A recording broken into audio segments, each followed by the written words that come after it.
after this play. Snap is back to Luke Endicott. He drops the throw. Treadway was being held all day, and a flag comes in late. Very late, but it was obvious to me. Yeah, it was very obvious. And I was going to mention that was Ashton Jones who was playing press coverage. He could probably smell Carson Treadway's breath. Now, I think Luke Endicott saw that too, saw he had man coverage and thought, hey, I'm going to take a shot deep. And again, I mentioned that you're going to see a lot of flags from Princeton if they hold the form. And already this first drive, we've seen that. Princeton gets a lot of flags. They are not afraid to hold and just make the refs call it. And the refs caught it that time, and that's going to give Oak Hill a free first down on that pass interference. As promised, my remembered point. I don't know if Luke Endicott is to that point in his progression as a quarterback yet, but we saw Oak Hill mess with the snap count and really mess with Princeton 2 years ago. Oh, I think they have to do that. They've done that with some success. I would change the snap count all night tonight. Yes. Endicott will hand the ball off. That's Kate Compton. He's going to get about a half yard of that. And that was Landon Klein, one of those Bluefield transfers from his linebacker position. Now, Lucas, you'll see on rundowns right in the middle of that line, big number 76 for Princeton is Riley Bell.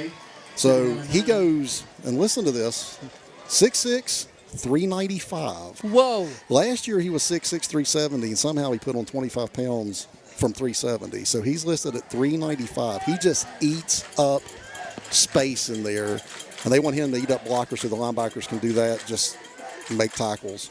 Endicott drops the throw. He's going to go for Treadway again, and it's incomplete. Tight coverage, but nothing called. It was tight coverage out there by JoJo Campbell, and I'll tell you what, there was some contact out there again. And the little bit I've watched Princeton the last 2 years to take shots downfield on them. Third down and long here for the Devils. Princeton again in a 3-man front. 2 receivers to each side, and Caleb Compton in the back, Kate Compton rather, in the backfield with Luke Endicott. Well, they're showing blitz, and here they come. Endicott spins out of it. He'll dive forward and get out of bounds. It'll be 4th and 5. So he crossed the 50. We'll see how aggressive Devon Mary wants to be here. And you know, we've seen many times past, but if he gets plus on the plus side of the 50, he's usually thinking about going for it. And again, he might be thinking against an offense like this that he's got to get as many points as he can. And looks like the offense is staying out there. So that's going to be 4th and long 5, maybe 6 here. Scoreboard says 6, and we'll go with that with 10:02 to go in the first quarter. Now, I wouldn't be surprised if Princeton brings another blitzer. They're an aggressive team.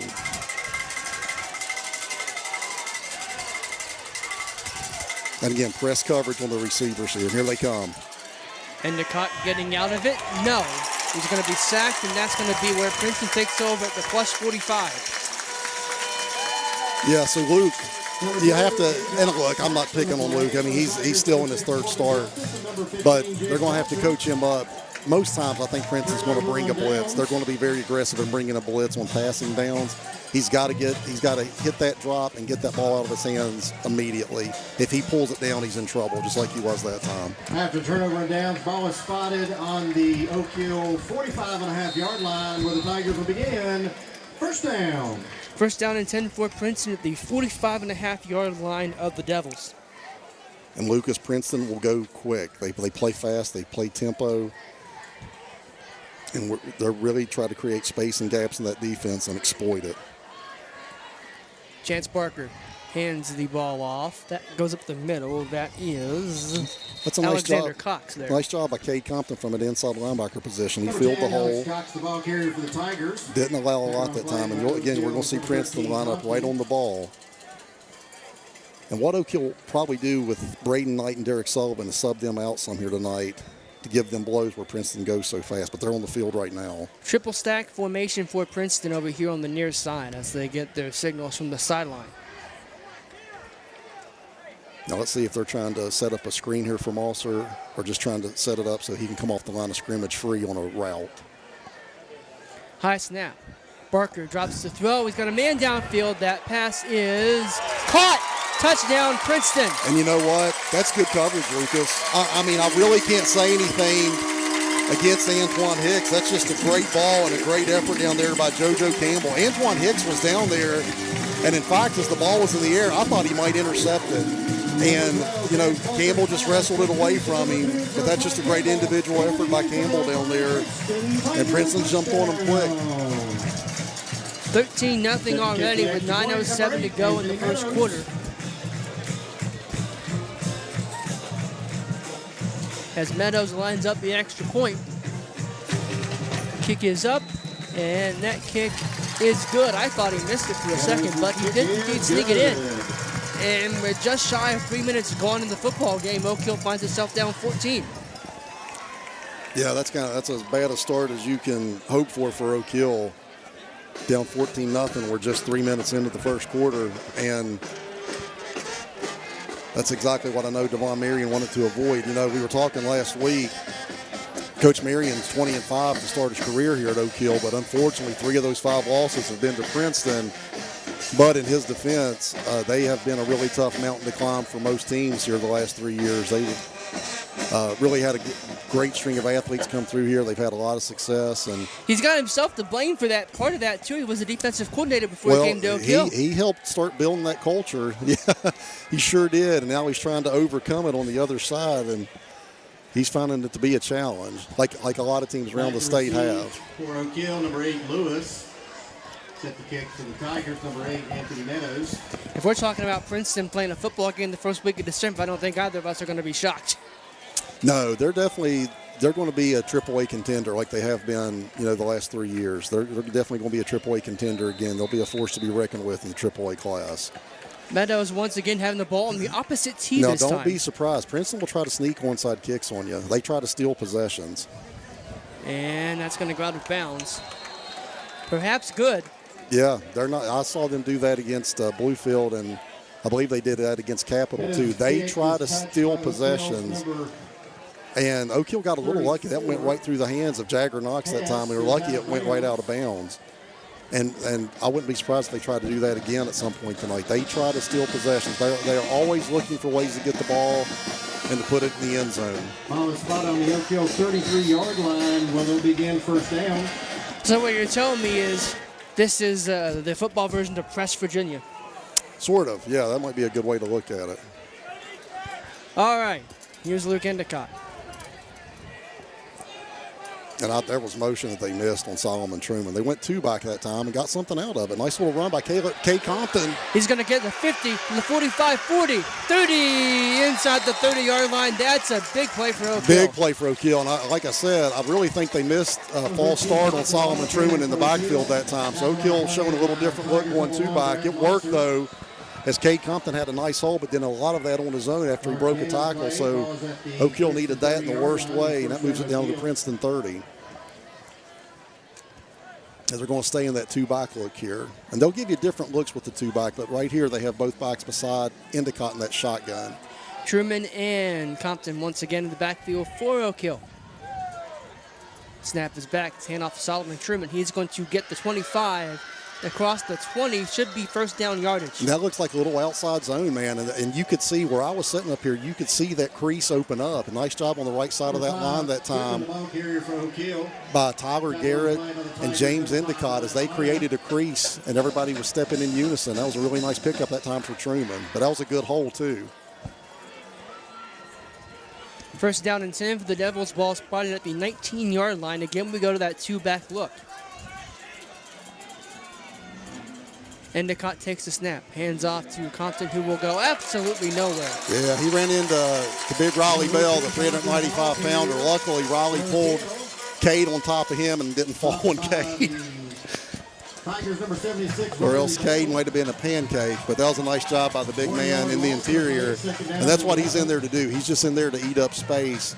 They want him to take up blockers so that their talented linebackers can make tackles, but then that time he was able to fight off his block and make the tackle himself. There's not many who get by here. No, he's a huge kid. Again with the 2-back look. Princeton showing pressure. Here they come. Endicott will get rid of it. Pass is dropped by Z. Lewis. Yeah, he's got to catch that too. So, I mean, Luke did a good job that time. He recognized the blitz. He found his outlet route in Z, and he put it right on him. But Z was looking to turn upfield before he caught the ball. And he's just got to secure it, then make his move upfield. Brings it third down and 11. They're down 11 yards to go here for Oak Hill. Ball spotted at the 20-yard line, pretty much even. 7.5 to go, first quarter. Oak Hill already down by 2 touchdowns, 14-zip. And again, I would be expecting a blitz here. Again, press coverage on the men on the outside. You'll have man coverage if you want it. And pass is caught. That'll be a gain of about 2. It's going to be Owen Gross. Let's take a minute to wish Owen Gross a happy birthday. He's a birthday boy today. Sir. I believe he's 18, so happy birthday to you, Owen. We need a big play out of you. Little short gain that time. That'll bring up a 4th down. Of course, Oak Hill, they don't really kick field goals very much. They're going to go for it here. Wouldn't it be something for Owen to score a touchdown on his birthday? That would be great. We could use it right here. And again, you know, Princeton, they might fool me, but they've shown on passing downs that they are pinning their ears back and bringing 6 and 7 men a lot of times. And they're playing really tight press coverage on those outside receivers. Let's see if they do that again here. 2 backs in the backfield once again. Endicott takes the snap. He got rid of it, and that pass is caught. Touchdown, Oak Hill. Beautiful job by Luke Endicott. And I'll tell you what, Oak Hill did a really nice job of picking up that blitz. He had Carson on a skinny post. He knew he had man coverage, which he'll probably get a lot, and put it right on him. We've got a flag somewhere on this field. I think that's going to be after the play. We'll see what that is. Okay. Oh, yeah, it's right at the goal line. And there's a conference down there, so there's clearly a discussion. I'm thinking the touchdown's going to stand here. It's going to be after the play personal foul. We'll see. The referee is jogging over, presumably to Coach Tanner. So if he's jogging over to him, he's probably asking him what he wants to do and force it on probably the extra point or the kickoff. Yeah.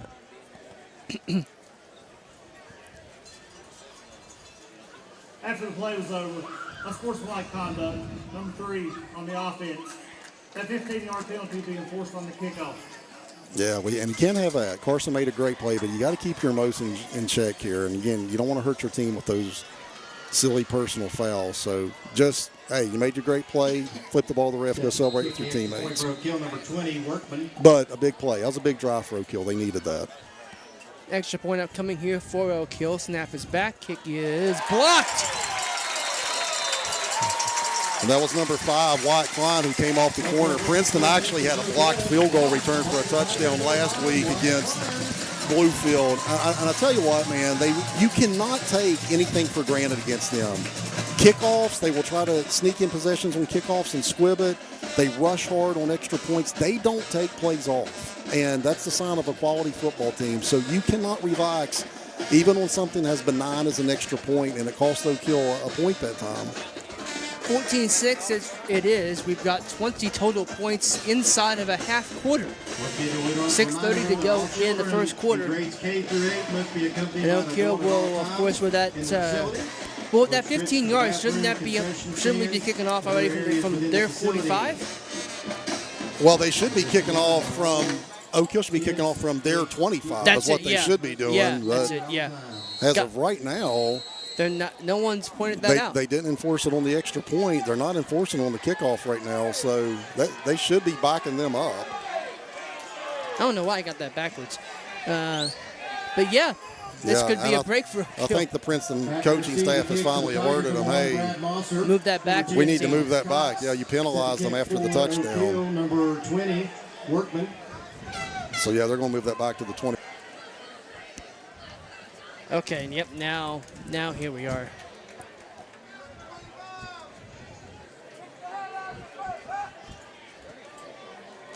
Seems the crowd was trying to remind them too. Yeah, the crowd's always more than willing to help the refs. Especially when they think the home team's not getting the benefit of the doubt on it. But they were right. They were definitely right. We had picked up on that too. That ball should have been moved back.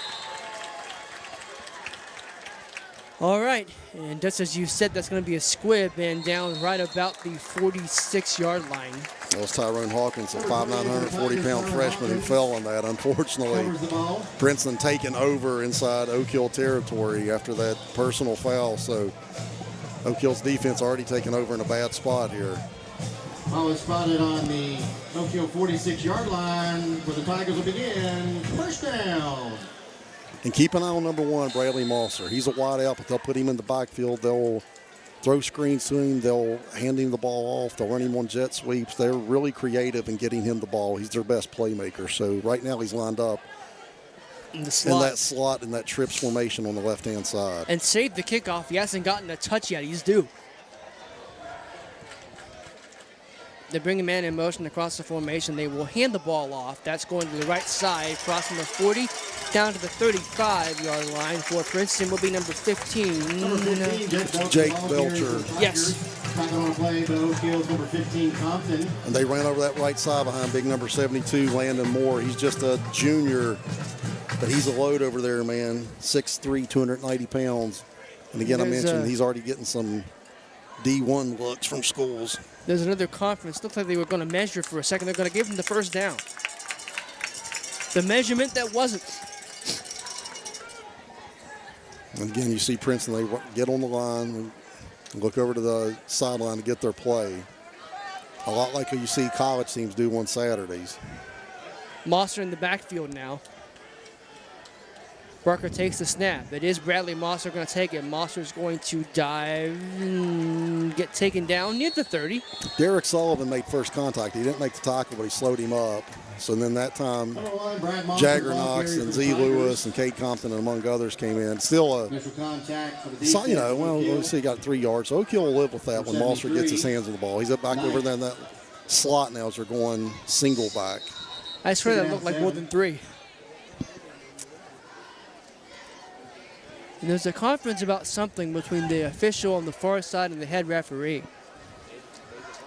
So Isaiah, I'm going to call him Isaiah Saline. I might be pronouncing his name wrong. He's going to check in for JoJo Campbell, who had that first touchdown. He's going to be at the split end, far out to the left. I think we had an equipment issue. Maybe. I think it was a knee pad issue like we've seen a million times, it seems like.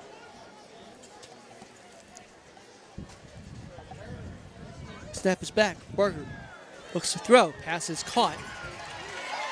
And wrangled down 5-on-5 there. As for Princeton, that is Wyatt Klein, who got taken down by Solomon Truman. Complete to number 5, Wyatt Klein. Yeah, he was getting a lot of cushion over there from Compton. Caleb Compton was giving him a lot of cushion over there, and they just hit him on a hitch route for a first down. They moved quickly. Now, that's a nice job from Solomon Truman and Braden Knight as they stopped him right at the line of scrimmage. A nice job that time by the Oak Hill defense, as there was nothing doing in the interior of that line. To the ball carrier for the Tigers. Tackle on the play by Oak Hill's number 73. This is going to be a loss of about a yard. So it'll be second down and 11. Oak Hill needs to get a man out there on the left. We're short a man. You got to get a man out there. I don't think they're going to. Carson is kind of in between. He's in no man's land. Yep, this could be trouble.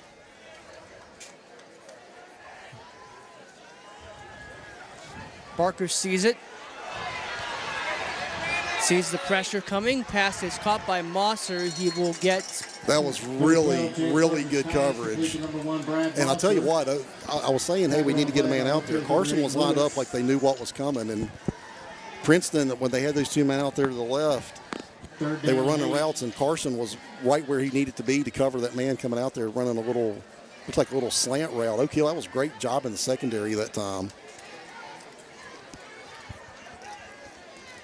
Barker again will get his play from the sideline. His coach is fairly animated. Now they're in that trips formation, and Gross is cheating over that way. So you have man coverage over here with Klein. Now it's an empty backfield. Barker drops the throw. That pass is knocked away, incomplete. That was really good coverage out there by Caleb Compton. I mentioned, and you know, Barker saw what I saw. You saw Gross cheating over to the trip side. He knew he had Klein in man coverage out there. Klein tried to run a skinny post, but Compton did a good job of coming through him and knocking it down without getting pass interference. And like we said, he just got his first snaps last week, but he showed really good defensive back play right there. And you have Princeton in the 4th down here. 4th down and 8 for the Tigers. And again, they're showing that same formation. And they'll bring a man in motion. That's Moser. That looks like man coverage. And Moser was moving before the ball got there. Yeah, I was going to say that is a really nice job. It's a really good by stop. Carson Treadway. Came up, and I tell you what, when he had Caleb Kaiser in space, but he didn't get beat one-on-one. But actually, that should have been a flag. Moser was turning upfield before the snap of the ball. The refs just missed it. But that's a big stop for Oak Hill to keep it to a one-score game. They're going to take over here now at their 20-yard line. Nice job by the Oak. And they think about this, Lucas. Princeton took over at the Oak Hill 46. Yeah, huge stand for the Devils. Big stand. Only a gain of about 26 yards as Oak Hill takes over at its own 20. Endicott again in that two-back formation. Handoff comes up the middle.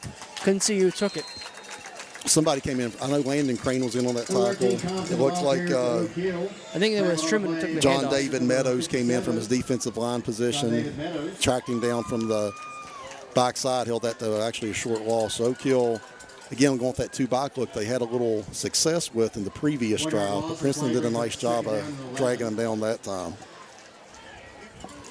And they're going to stay in that two-back look right here. Two receivers to the near side, one on the far side. Of course, two men in the backfield. Here comes Princeton. Endicott gets rid of it. Pass is knocked away, and it needed to be. Carson Treadway did it. He was playing defensive back that time as number 10, Alexander Cox. Looked like he had a bead on it. But again, you see, man, Princeton, they are just bringing like 6 men on every snap. They're really aggressive, blitzing those linebackers and trying to get to the quarterback. I would expect the same. Now, we saw Oak Hill burn them with man coverage the last drive when Carson ran a little skinny post into the end zone. And I figure he's going to have man coverage with somebody at some point, too. And it might be Owen Gross on the right-hand side here. He might have man coverage with Owen out there. Here come the Tigers. Endicott gets out of it. He'll get tracked down from behind. No, he won't. He'll try to scamper for some yardage. Gets hit big time by Brad Moser right on the near side in front of us. Yeah. Well, Luke did a good job just running for his life. He got a little something out of that. So that should bring up a 4th down. And I'll tell you what, Oak Hill better be really buttoned up on this punt. Because what they've been doing is running quick kicks. And I'm telling you, if they're going to line Luke up 9 or 10 yards behind the line of scrimmage and do a quick kick, you better get men blocked, and he better get it off because Princeton will come after it. And they are quick themselves enough to get there. Yeah, they have good athletes who will come off that edge and block it if Oak Hill is not buttoned up on their protection here. And Princeton knows their punt. Moser's back. He's awaiting it. Back to punt for Oak Hill. And a whistle.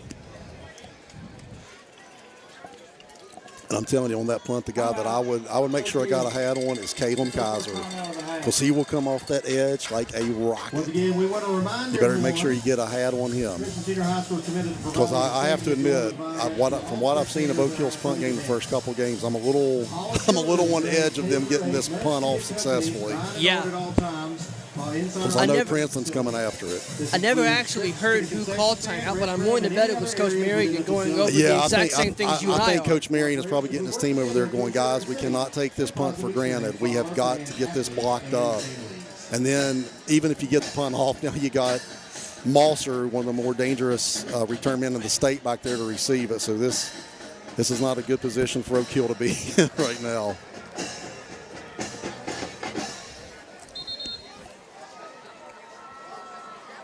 And we've already seen Wyatt Klein block an extra point off the edge. So 5 and 9 for Princeton are the guys I'd be looking at to come after this.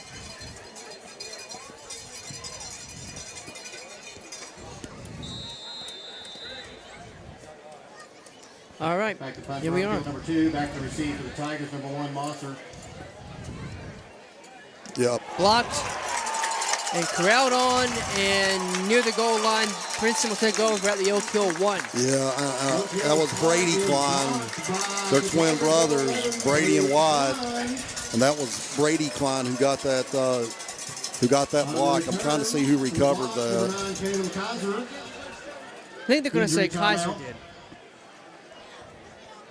It might be Caleb Kaiser and I think he might be the guy who's down. And I'll tell you why he might be down. It looked like to me that James Endicott might have tackled him on one of those hip drop tackles, which you're not supposed to be able to do anymore.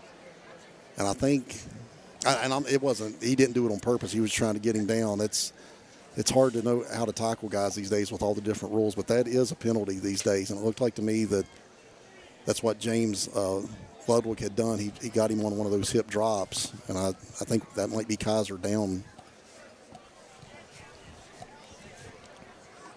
So we hope he's okay, because, I mean, he is one of Princeton's best players. He's a terrific football player. And, again, it wasn't anything dirty on James's part. He's just trying to get the kid down. But He is up. You can't do that anymore. He's hobbling, but I think he'll be okay. I think he will. He's a tough kid. He'll be okay. He'll probably see him back in the game, but yeah. Getting a salute from his fans. Good to see him up under his own power. He's still in a lot of pain down there. You can see it. Hopefully we'll see him back. We don't like to see any kids get hurt. No.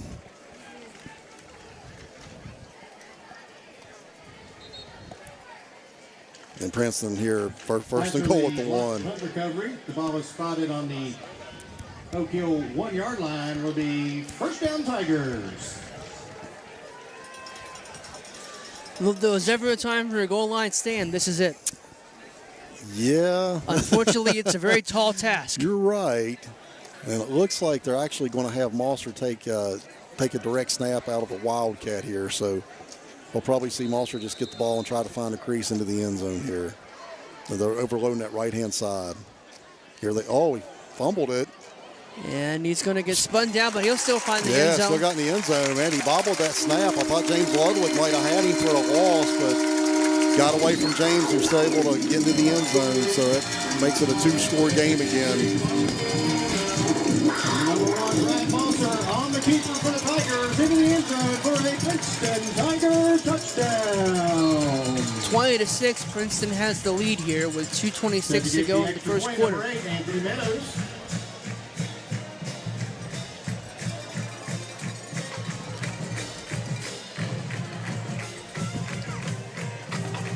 Meadows on again for the extra point. The kick is up, and that kick is Meadows' good. extra point kick is good. You know, Lucas, the story of the game so far here early has been the Oak Hill special teams. You know, they gave up the kickoff return to start the game, the punt block that time, and as good as the last 2 years have been for Oak Hill, and they've been really good, special teams has been a problem for Oak Hill, and it's rearing its ugly head for them again here tonight against Princeton. Their special teams has really let them down some games, and it's cost them 2 touchdowns here already.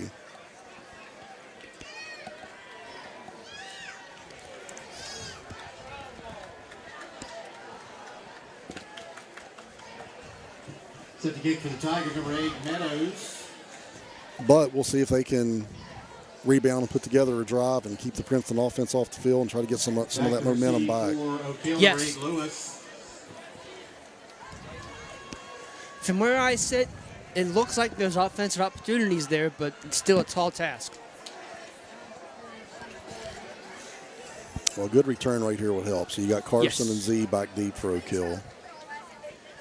If they even get a chance, we'll see if Princeton wants to steal a possession again. Yeah, it looks like Carson's having some equipment issues down there. They will indeed hoof it long, and that's going to be fielded at about the 8-yard line, taken out across the 20 to the 25 is Z Lewis. He'll get shoved out of bounds. Number 8, Lewis. I'll tell you what, he did a nice job. He had a little crease on that sideline. If he gets by that other man, he's got a lot of the sideline there. He did a nice job to even get that back out to the 26. But the Princeton kicker, Meadows, is doing a nice job. He did a nice job that time of just putting it in a place where nobody was. That's a really nice placement of that kick. Didn't go out of bounds, but he didn't kick it right to anyone either. And Z had to go back and retrieve that off the ground, and it gave his coverage time to get down there. Oak Hill has abandoned the 2-back look for now. It's 3 receivers out wide, 1 receiver to the near side. Endicott takes the snap. He will tuck it himself and get to the 30. That's a Near solid 25. He's going to get an extra 15 from that if he can sprint to the sideline. And again, man, I'm telling you, that's Princeton. And as good as they are, they can be really undisciplined sometimes. And honestly, I don't even know what Brady Klein was thinking that time. He was well out of bounds and still tried to sling him. And that's been one of their calling cards the last 3 years. I mean, they've had a lot of great calling cards, but unfortunately, undisciplined penalties has been another one for Princeton. And their goal was a state championship, and they have a state championship caliber team. They have got to cut that out, though. They're never going to reach their ultimate goal if they keep doing silly stuff like that. I'll point out the other team that's probably the top of AAA, Bridgeport. Bridgeport does not do that. That will not work against Bridgeport. Nope, absolutely not. And Bridgeport does not hurt themselves like that. And here's that three-man front. Endicott got rid of it, and that's it's going to be incomplete. Try to squeeze into the tight window to Z that time. Number 2.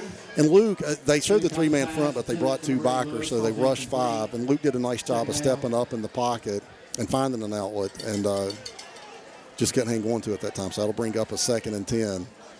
But again, I mean, Princeton's bringing a minimum of 5 every snap, and a lot of times it's 6 or 7. They were just really aggressive coming after you with those athletes at linebacker. Now, I will say that Caleb Kaiser is still down there getting checked. He has not re-entered the game, and he's arguably their best defensive player. It looks like number 7, Isaiah Saline, has entered the game for him at his spot. He's playing that defensive end right now on the right-hand side of the defense. Here they come. Screen out wide, and that's going to be caught. And going nowhere. And see, here's the thing. I love the call against the blitz. That's a really good call against that blitz that Princeton showed. But because you're getting basically 2-on-2 out there. You have the receiver, and then you have a blocker out there in front of him. But Princeton feels like that they can out athlete you, and that's the reason they'll do that. They blitz, and they're like, you beat us outside. They make you do it. And I think Oak Hill had the right play call on that time, but they just beat them. The players outside for Princeton made the play. That's what makes them such a tough matchup for teams. They have really good athletes, and they're able to be aggressive and bring blitzes like that. And Princeton's going to take a timeout here. They're ahead of it, 3rd down and 10 for Oak Hill. Near midfield, not quite, at the 49-yard line of the Devils. 1:23 to go here, first quarter. It's 21-6. Princeton has the lead, but they really haven't had the ball all that long. It's been special teams and really great plays for the Tigers that have gotten them this lead so far. Yeah, I mean, I think time of possession is maybe the most overrated statistic in football anyway. So it's not how long you have the ball, it's what you do with it. And, Princeton, they score quickly, and they haven't needed to have the ball a lot to put up 21 points here already in the first quarter. I'll nominate another stat that doesn't really mean much, yards. Another friend of mine goes, our inside joke is yards don't matter. And my contention is I don't care if you give up 500 yards a game. If you make the stop at the end, you win. Yeah. I'll take it. Yeah, absolutely. So Hill finds themselves in a 3rd and 11 here, right at the 50-yard line. Or excuse me, that looks like it's a 3rd and 9, pardon me. The line to make is the Princeton 41. And, I mean, at this point, I'm at all passing downs. I'm just looking for Princeton to bring the house. Yeah. Until proven otherwise, and they do bring the house. Endicott has to get rid of it. He's not going to get a chance. He's taken down. Yeah. And Luke's just, he's got to recognize that. And I'm sure they're going to tell him, look, they're bringing 6 and 7 every time. You're not going to have a lot of time to go. And I think Luke is trying to do what a good quarterback does. I think he's trying to maybe go through his reads. If that first read's not there, find another one. But you can't hold on to the ball too long against these athletes. No. And I'll be very anxious to see what Oak Hill does here, because we saw that punt get blocked. Is that going to force Devon Marion to make decisions he really doesn't want to make, like going for it on 4th and 16 your own territory? And I think it is, unfortunately. I think so.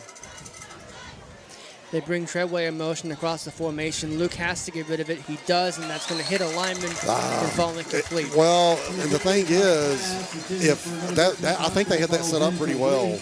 I really think if that's a good ball to Cade, I think Oak Hill had that set up they might have been able to block that up. Are they going to get 16 yards out of it? I don't know. But it looks like that was a play that could have developed. But Luke just overthrew Cade right that time on the screen pass. But it looked like it was developing well. He just didn't put it on him, though. On the Oak Hill 44-yard line where the Tigers So will again, the begin. Tigers start in First positive down. territory on the Oak Hill 44. We see Corbin Justice, number 6, check in again. He's taking Kaiser's position out there, I believe. Moser came across the formation. Handoff goes to Cox, who will get to the 40. Big hit, and he still takes about 3 Red Devils to have them stop the play before he goes down. It was a big hit that time by Solomon Truman, but again, like you mentioned, Cox didn't go down. And in the first 2 weeks, like I thought James Ludwig had him. We've seen James Ludwig be able to set that edge the first couple weeks. I thought he was going to have another tackle for loss, but again, you're seeing a different type of speed from Princeton that you didn't see in the first 2 weeks. And even though Oak Hill had it defended well, was able to get outside of James. That's going to be the first quarter, 12 minutes in the books. 21-6. Oak Hill has a little bit of room to make up, but they've got 3 quarters to try to do it. We'll come back after this on the Nova Network. Stay tuned.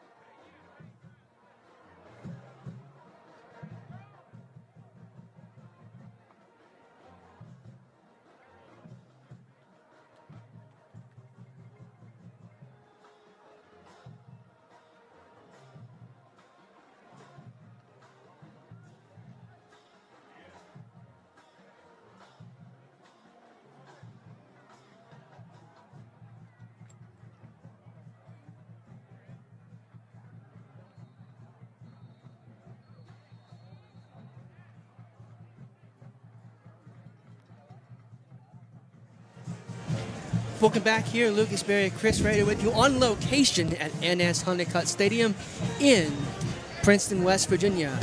Chris is down there amongst the people, and we have ourselves a 2nd down and 2 for Princeton here, trying to drive to make this a 3-score game once again. Yeah, 2nd and 2 is every offensive coordinator's dream. Man comes in motion. That's Bradley Moser. The old Tavon Austin play looks good with that number 1. He's going to get a first down and then some. And by then some, I mean he's going to score a touchdown, Tigers. Yeah, and you know what? Again, I thought Oak Hill had that defended pretty well. Compton came out and kind of took out the lead blocker. But, man, you have to wrap these guys up. You're playing a different team than you played the first couple of weeks. And the first couple of weeks, Oak Hill's probably throwing that for a loss or no gain. And it looks like they had that defended pretty well. But Bradley Moser is showing why he's one of the better players in the state. Found a little crease and was able to get through there. Bradley Moser could very well be in line for the Kennedy Award this year. Yeah, and they do a good job of really stuffing the stat sheet for him in kick returns and punt returns. Correction on the touchdown. That was a pass. They hand him the ball. They throw him the ball. So at the end of the year, you're going to see a lot of total yards and a lot of total touchdowns. Touchdown pass record for Princeton senior. So that actually goes down as a touchdown pass. Yeah, that was just a little touch pass, and they just announced that Chance Barker becomes the school's all-time leading touchdown pass. Touchdown, yeah, he leads the school in touchdown passes all time. That's an easy way to get it, though. Yeah. I'm going to throw it 1.5 yards, and you go do the work.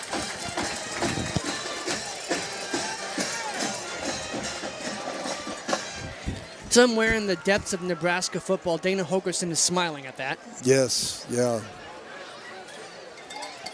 Dana did that with a lot of success with Tavon Austin, that's for sure.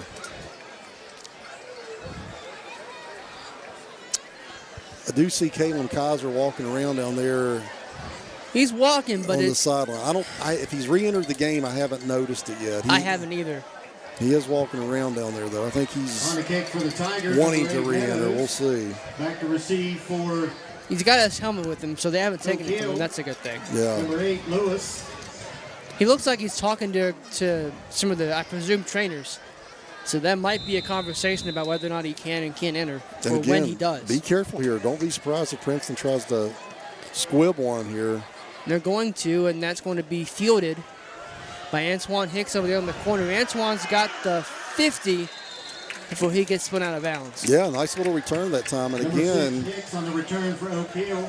the chance you take if Oak Hill fields it when you try to do that is kind of giving up the sideline twice, and Oak Hill got a nice return out of that. He was tracked down that time with number 15, Jake Belcher, and if Belcher doesn't track him down, he's still running. They're going to spot that at like the 49 3/4 yard line. I think they're putting it right on the 50. Right on the 50, On the yep. 50-yard line where Oak Hill will begin, first down. Oak Hill needs to score here in the worst way to try to get some of this momentum back. Yes. And boy, Princeton just plays press coverage out here on the outside. Snap is back.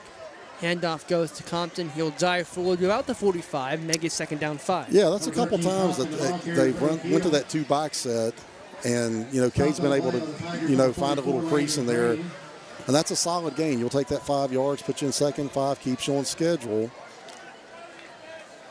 And Oak Hill that might be something Oak Hill wants to stay with, that 2-box look, and see if they can find some creases in the interior of that line. Maybe get some angles on big Riley Bell in there.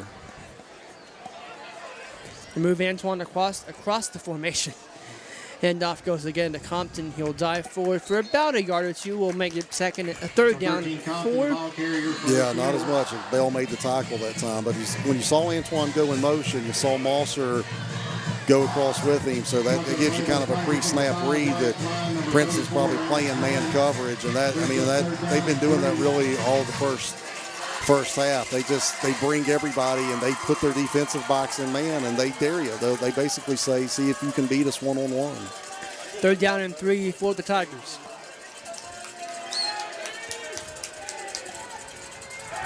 Snap is back. It's a bit errant. Endicott will look to throw. That pass is intercepted. Bradley Moser will get spun down by Antoine Hicks. But Princeton will take over. Yeah, you can't be late. You can't be late with it. And that time Luke hit his drop, and he hesitated just a minute on that out pattern. You can't be late with it. Moser stepped right in front of it.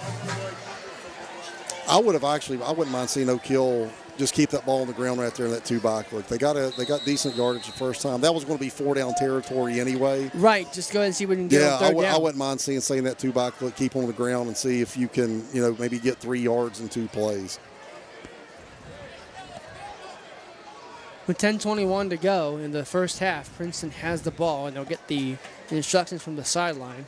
And again, you got man coverage out here with Klein on Compton out here at the top of the screen to the right. You got a bunch set down here to the left. They're just going to hand it off anyway.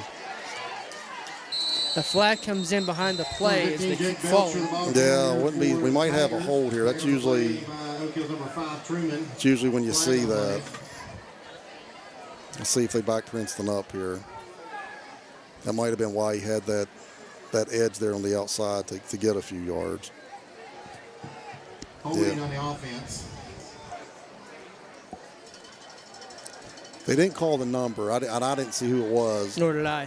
I'm wondering if it might have been their big left tackle out there. It's number 74, Zayden Neely. He's a 6'5", 265-pound senior. And if I just gave him a penalty he didn't deserve, I apologize. That'll make it 1st and 14, weirdly enough, for a penalty. But it is what it is, and that will bring a man in motion. It's Moser, another flag, and they're going to say, stop it, boys. That's probably going to be a false start or some type of pre-snap motion against Princeton. And again, not to be a broken record, but if they have an Achilles heel, that's it. They pick up a ton of penalties. It will be a false start. Yeah. That's their biggest Achilles heel. And as they get into the playoffs and play some of the top teams, that'll kill them. That'll kill them. After the penalty, first down and 19.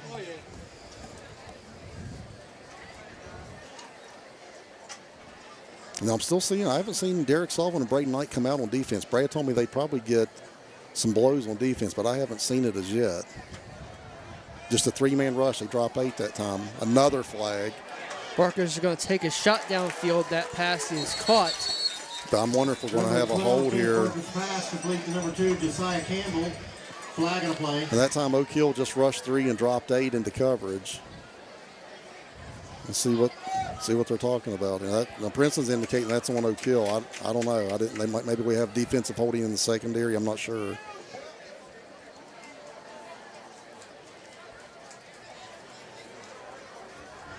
It is against Oak Hill. And the killer on that is you got them 1st and 19. You know, they're behind the sticks, and then you commit a personal foul, and that Negates everything. that negates their first 2 penalties. So, you know, Oak Hill's got to keep their composure. I know they're down. I know emotions are running high, but man, you can't do that. We weren't able to get the call, but that's a big mistake for Oak Hill when you had some momentum going your way and had them behind the sticks. And that should be move the sticks, fellas. It's a first down. Well, I'll tell you what, the more I'm looking into high school rules, and I never, there's some high school rules that are new to me, and you're right, they are going to move it. But there are some funky high school rules that might surprise you if you dig into it a little bit. Well, we found that out last week when you came in and did some research. There's a couple that I found recently that left me scratching my head. I'll have to mention them here in a minute, but that is going to be a first down. Inside the 30 now, that ball should be at the 27-yard line for Chance Barker and his Tigers.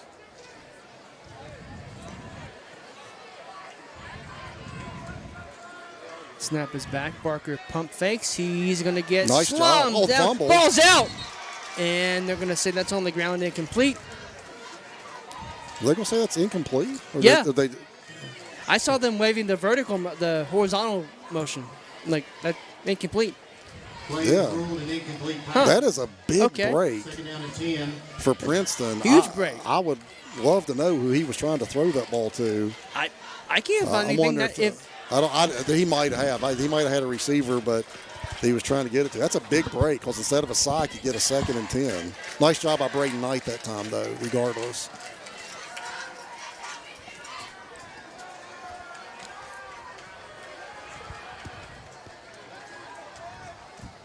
And the handoff will go out to Belcher. That's going to be nothing doing. Nice job. So they tried to run a little outside zone over there to the right-hand side behind Big Landon Moore. 15. But Oak Hill did a nice job of setting the edge. He had to cut up inside his tackle. And I think that was Solomon Truman who came from his linebacker position to fill that. So nice job by Oak Hill that time. Puts him in a 3rd and long. 3rd down and 8.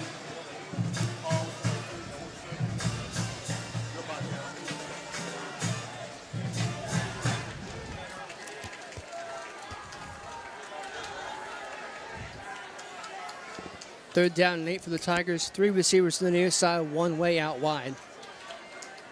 And Barker's going to look at that guy out wide. That pass is incomplete. Could have easily fallen to a Red Devil for an interception, but it will force a 4th down for Princeton. Well, every time they go to that 3-by-1 set, you're seeing Wyatt Klein out there, and he's in man coverage every time because in that 3-by-1 set, he's out there by himself, lined up one-on-one with Caleb Compton. And what Oak Hill's doing is they're rolling Owen Gross, the free safety, over to the trip side. So he's going to have man coverage out there anytime he wants it. And he had it. That slant was there. He just couldn't quite put it on him. Princeton going for it on 4th down and 8. Why not? Barker will drop to throw, and that pass is incomplete. That's just a miscommunication. He was looking for Corbin Justice. Now, Justice is a kid who I think normally isn't in the starting lineup. He might be in there for Caleb Kaiser, who has yet to check back in. And you can tell there was a real miscommunication that time. Justice wasn't even looking for it. So Oak Hill able to bow up that time and get a stop. And they could really use a drive right here with 8:03 left before the end of the first half. They'll take over from the 25-yard line. 25-yard line will begin first down. They're back that 2-back set.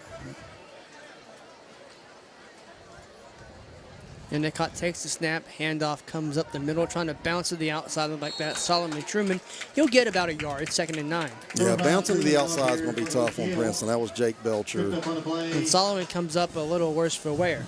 Tigers number 15. Yeah, you're right. He's a little gimpy that time. He's trying to walk it off. That's going to bring up a 2nd and 9.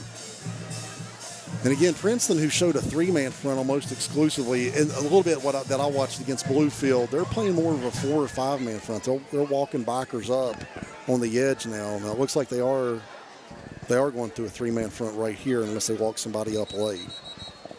Yeah, and Truman's hurt there. And again, that's a kid Oak Hill really can't afford to lose, not only offensively but defensively. So doesn't look like he's able to put much weight on anything. They're going to carry him over to the sideline. He's in some pain, so they're going to have to get him some treatment over there. So with him coming out, my guess will be they might abandon that 2-back look and they might go to a single-back 4-receiver look. Because so far this year, I really haven't seen, I know some JV kids got some time last week, but him and Cade have been the guys. The guys, yes. I'm thinking they're probably going to go single-back 4-receiver set right here. Well, we'll find out. Yep, you called it.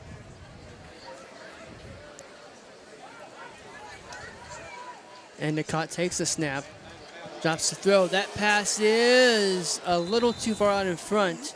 Yeah, he had him. He let him a little too far. And again, Princeton kind of baits you into that. They want you to take, shots downfield, which are feast or famine. They're inefficient pass plays, but they'll give you that. Now, I will say Caleb Kaiser, number 9, is back in the game for Princeton, but he is not 100%. No. He was rushing the passer that time. He can barely walk. I appreciate the kid trying to gut it out. He's showing his toughness, but you can tell he's hurting right now. But I'll tell you what, if I'm Oak Hill and I see him out there limping around, I would go right at him. I'd go right at him. No, I can't disagree with that at all. Endicott escapes. He's going to try to run for a first down. He'll put his head down. He'll get the first down. Let me give a little PSA announcement. That's why high school quarterbacks should never slide. Put your head down. You're not making $50 million. Luke Endicott showed his toughness right there. Put his head down. Move the sticks for Oak Hill. Nice job. And honestly, I'd take Kaiser off the field because Kaiser is barely coming off the ball. And when Endicott tucked it and ran, he ran right by Kaiser. Normally, Kaiser's a kid that's really hard to run by. Yeah, if you've got someone who's effectively a liability out there, you've got to take him off. I'm not trying to be mean-spirited here, but if he's out there limping around like that, I'm running right at him. Yeah. He's right in the middle of the line right now in that A gap. Snap is back. Endicott looks to throw once again. He's throwing the triple coverage, and that's incomplete. That's great.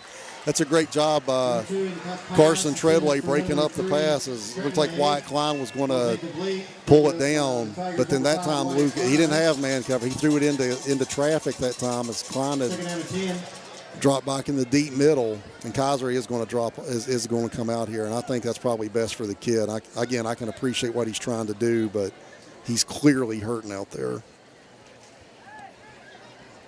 And number 7, that's going to be Isaiah Saline, is checked in for him. He's a 6'3", 210-pound junior.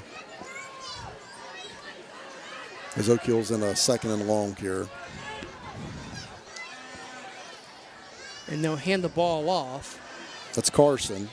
Treadway is going to get 4 or 5. Yeah, and that's something they can do if they do want to put another back there. They can bring Carson back there. They will hand him the ball off sometimes in the backfield. Of course, if they do that, then you have to bring somebody in off the bench and put him at a wideout. Maybe Tyler Colosino. We've seen him get a few snaps at one of those wideout positions. Then tell you what, number 7, big 76, that boy can run. You can get off the field. I mean, for a kid his size, he doesn't move badly. He does. I mean, he really doesn't. And for a kid his size, he's not like really sloppy looking either. I mean, he's got it on a 6'6" frame too, but 395 pounds, man, that is a load in there.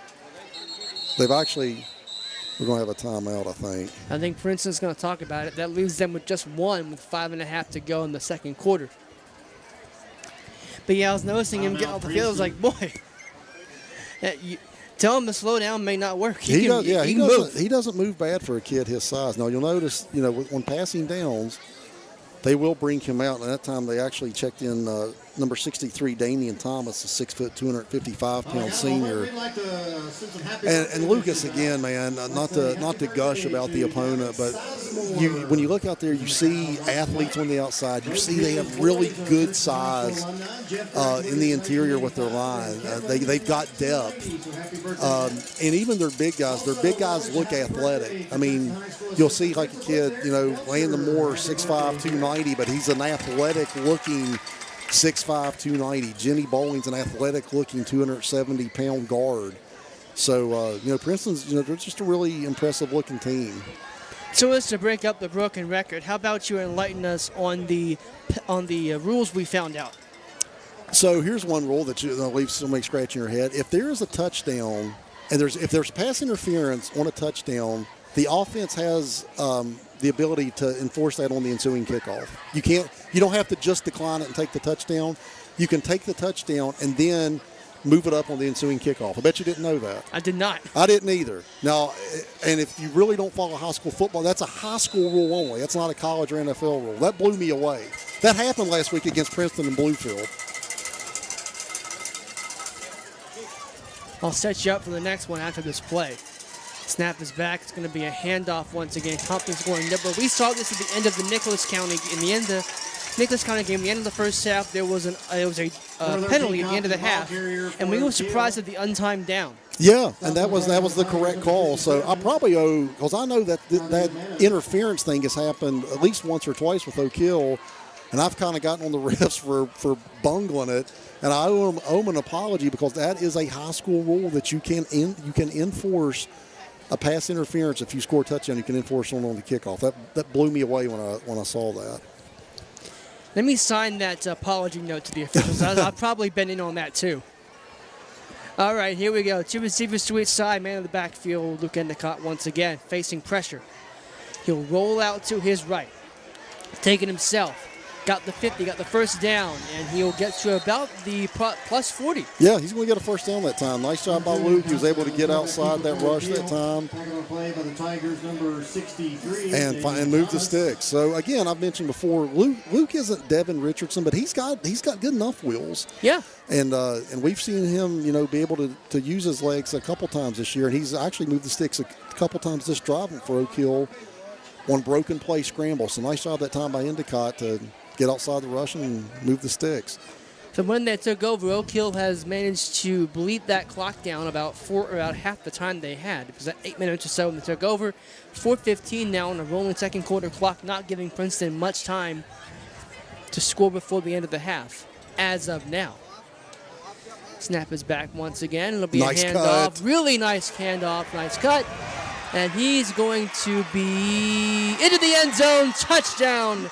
Oak Hill. Cade Compton. I love that. That's great vision by the junior that time. That's a beautiful cut.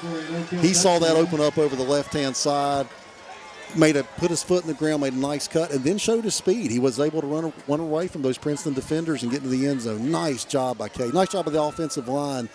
But that play wasn't designed to go where Cade took it. No. That play was designed to go over the right-hand side. He saw that lane, and that was a really good cut by Cade Compton. Nice job. And it looks like Oak Hill will be going for two here, trying to make this a 28-14 game. No, they got that two-back look with Carson and Cade. It's a little different this time. And off will go to Carson. He's going to get in. Two-point conversion is good. Yeah. And just like that, it's 28-14. So they've showed different looks when they go two-back. Sometimes they'll line the box right beside the quarterback, but then that time, that's a pistol look where you have Carson right behind the quarterback, and then Cade is kind of lined up in a fullback position. I mentioned last week, if you're in the shotgun, that's as close to an I formation look as you can get. And that was a really nice little counter that time. So nice job from Oak Hill to get them, to get back within 2 scores here. They could really use another defensive stop here with 3:56 left. But again, I like the fight. They haven't had a lot of things go their way, but they're still fighting a really good football team here tonight. Absolutely they are. Absolutely they are. And I'll tell you what, I wouldn't be surprised if Oak Hill tries an onside kick either. I hadn't been thinking about that, but you're right. Wouldn't shock me. It really wouldn't. I mean, I hate to say it like this, but at this point, what do you have to lose? I mean, Devon Marion's going for it on 4th downs and is, like 4th and 10s at his 40. You think an onside kick is too big a gamble? No, that don't face him one bit. We know he's not kicking it to Bradley Moser. No. We've already seen the outcome of that. So, yeah, I wouldn't be surprised if he tries a little squibber here and sees if he can maybe steal. No, if I'm thinking it, Princeton might be thinking it too. But we're both overthinking it. Then we'll find out. And there you go. Yeah. Now the downside of, look, there's no good ending to this because when you do that, of course, Princeton's getting great field position again. You don't want to kick. I mean, the special teams woes are really causing Devon Marion to have to make decisions that typically you don't want to have to make. But Oak Hill's really struggled in their special teams game the last couple of years, and that's the downside of it. So we are seeing first down. Oak Hill finally give Derek Sullivan and Braden Knight a blow. As Jeremy Lewis has checked in, I think his brother has checked in right beside him, Jaden, right there in the interior of the line there. I think you're right. As Barker will get it out to Bradley Moser. That's nice a really job. good job. That's a really nice job from Carson Treadway to come up. And Moser being a great athlete, but if you can keep everything in front of you like that, that's ideal. That's exactly what you want to do. And that will gain Princeton just a yard. The ball rests currently on their 47-yard line. I'm going to guess that's number 53 out there. I don't have a 53 on my roster. I'm going to guess that's Jaden Lewis. If somebody wants to correct me, they can. I know that's Jeremy 51. I don't have a 53 on my roster. Let's see if I do. Nope. And Cox gets outside. He's got a first down and then some. Yeah. And the flag comes in very late. That might be holding downfield on one of the wideouts down there. I mean, that was thrown right there where he had a defensive back locked up. We'll see if that's going to be holding. Even if it is, that's way downfield. Offense number 5. 10-yard penalty. It's still second down. That's going to be Wyatt Klein, so that'll back him down. Man, that's awfully late to call that. Well, I couldn't see the defensive back he was locked up there with, but when I saw the flag dropped right there, that's kind of what I figured it was. And again, Princeton hurts themselves with penalty yet again. With the penalty again, that helps Oak Hill. Brings up a second and about second and. Did they move that up? They moved that ball up. That ball's on the 49 now instead of the 47. Well, I think it's a spot of the foul, so they might. Okay. It's probably 10 yards from the spot of the foul, so that'll bring up a 2nd and 7 here. Okay. All right, fair point. Cox is going to get to the outside. Oh. He's going to slip through some tackles and be brought down because he ran into his own man. Yeah, that's just, again, and we've seen in the first couple weeks, Oak Hill, this is a different type of speed that they're seeing here for Princeton, and they're going tempo. They're going fast here, too, so you got to get right back on the ball. You don't have time to lick your wounds. I mean, you got to get right back on the ball and be ready to go. That was quick. And that is another handoff. Another flag, though. This Moss is going to get shoved out of bounds. Another flag. Holding. Offense number 74. 10-yard penalty, still first down. They're going to get number 74 on that one. That is Zayden Neely. Yeah, he's their big left tackle. He's a good player for them. But, like I got to tell you, I think at this point, I think Princeton, they just hold and they're like, how many times you want to call it? What's your appetite for calling it? Yeah. Because I just think that, I've seen them for 3 years now. I have to believe at this point maybe it's coached into them. They get a lot of penalties. Right, like they're not going to call it every snap. No, and they just test the ref's appetite to call them. And they get called a lot, but they probably don't get called every time. As a Patriots fan, I think I'm inclined to appreciate that. We see Knight and Sullivan back in, so they have the starters back in. And they'll go to that stack formation on each side. And they'll hand the ball off. That's Barker once again. He's going to get to about the 30, across the 25, and that'll get it down to 2nd and 9, which, let's face it, it's 2nd and manageable for Princeton. That's Belcher on the carry, but they're starting to find some creases in that front 7 for Oak Hill. They're going to their run game. And again, they're going fast here. Princeton going really up tempo here. Under 2 minutes to go in the half. Moser trying to find some space. He's got it on the outside. Bradley Moser to the 10, to the 5, into the end zone. No! They're going to say he stepped out at the 3. Yeah, just a really good patient run that time for Moser. You saw he took the handoff, and instead of just hitting the hole or going through the line of scrimmage, he's kind of dancing back there looking for a crease. He found it, and they are going super fast again here. And Moser will get in there. Yep, he's in. Touchdown, Princeton.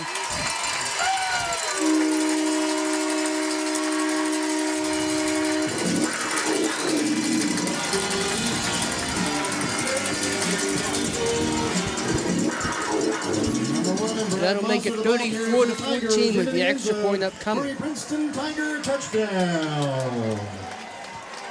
And you see why Moser's such a special player. He can score in a variety of ways, and they use him. They're really good about finding creative ways to use him. That time, Princeton went to their own two-back look with Moser, and he was able to hurt O'Kill and get in the end zone to punch it in.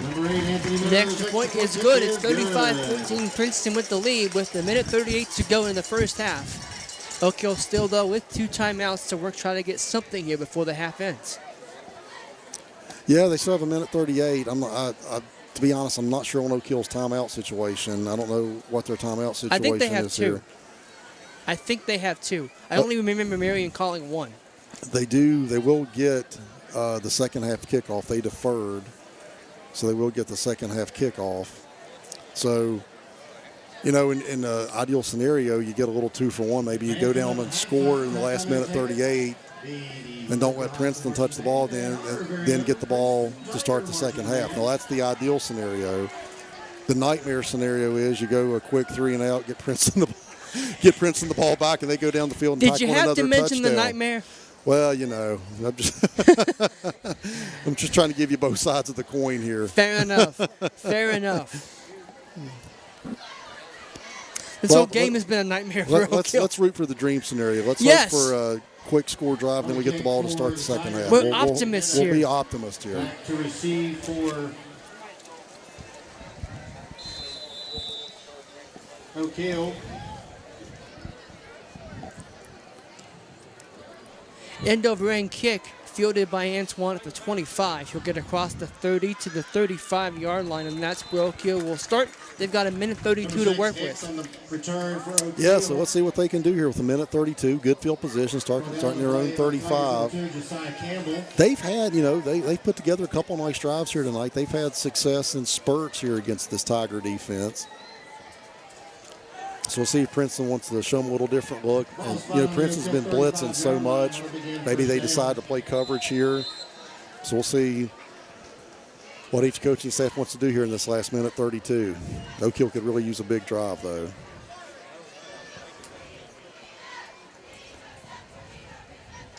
Endicott takes the snap. Princeton's coming. He's got to roll out of it. Flag is down, and he's going to go down as well. Yeah.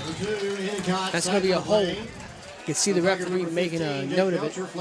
I have to think they'll just decline that because I'm thinking it's going to O'Kill. Yeah, so that shall be declined. Make it a second and long. And again, even when Princeton's in that 3-man front, they're bringing linebackers from the outside on each edge. They're bringing at least 5 every snap, and sometimes they're bringing 6 or 7. And Princeton, they just dare you. They're like, okay, beat us one-on-one somewhere. And O'Kill's been able to do it a couple of times, but not enough times.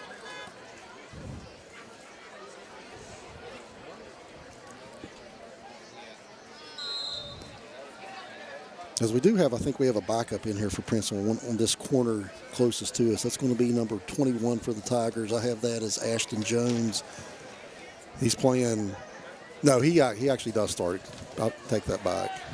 Endicott looking to throw. A lot of contact out there, and the flags will come in by the line. Yeah, so again, they're trying to take advantage of one-on-one matchup. I will tell you, I think Carson sold that pretty well.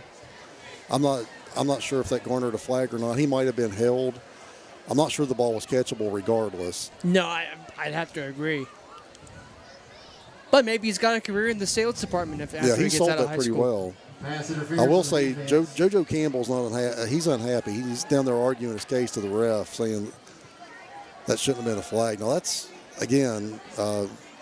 Princeton though. They will hold and grab and just kind of dare you. Hey, how many do you want to call on us? O'Kill 41-yard line, first down. It looks like he won the argument. They're not moving that ball up. Take down 4. Endicott. Rolling out of it, tucking and running. Endicott got the 50, got taken down hard from behind there on number 57, John David Meadows. And number 21 is down. Ashton Jones, that cornerback, his helmet popped off there. Injury timeout. Yeah, he's in some pain, so he's down there. He's playing that cornerback position closest to us on the screen. But again, another nice job by Luke Endicott to elude the rush and get out there and move the sticks. We're seeing the progression. That's actually been some of Oak Hill's best plays tonight, is broken play scrambles by Luke Endicott. It's a nice job by the senior. I'm taking that as just we're seeing the progression of Luke Endicott as a quarterback right in front of our eyes. Oh, I've been super impressed with Luke. You know, for a kid that took his first varsity snap at quarterback just a couple weeks ago, I think he's shown a lot of poise when he drops back. He'll climb the pocket a lot of times. He keeps his eyes downfield, but then we're seeing tonight what he hasn't had to do as much the first 2 weeks. We're seeing him tonight use his legs and tuck it and move the stick. So, yeah, I've been really impressed by Luke Endicott. And that was a real question mark, I think, for Oak Hill coming into the season, as he was going to take that QB position. And, you know, when they started 7-on-7s back in June, it wasn't a given that Luke was going to be the starter, but, he kind of took that job and won it. And he's done a really nice job here for the Devils. Ashton Jones does get up. He will move to the sideline. But I'll take a look at him, make sure he's as good as he can be. Alexander Cox has checked in for him here on that short corner here, lined up head up on Owen Gross. There's no safety back. So this kind of looks like a cover zero to me. So the middle of the field's going to be wide open if they want it. Endicott taking a shot out wide, and that's going to be about 15 yards beyond the nearest receiver. Yeah, that's just a miscommunication. I don't know if that was between Luke and Z or Luke and Carson, but Luke was looking for a flag route out there, and neither one of them were running that. So just a miscommunication. 2nd and 10. We're down to 56.6 seconds left here in the first half. Going to be 2nd down and 10 for the Devils. Ball spotted on the Princeton 49-yard line. As night has fallen on Mercer County, West Virginia.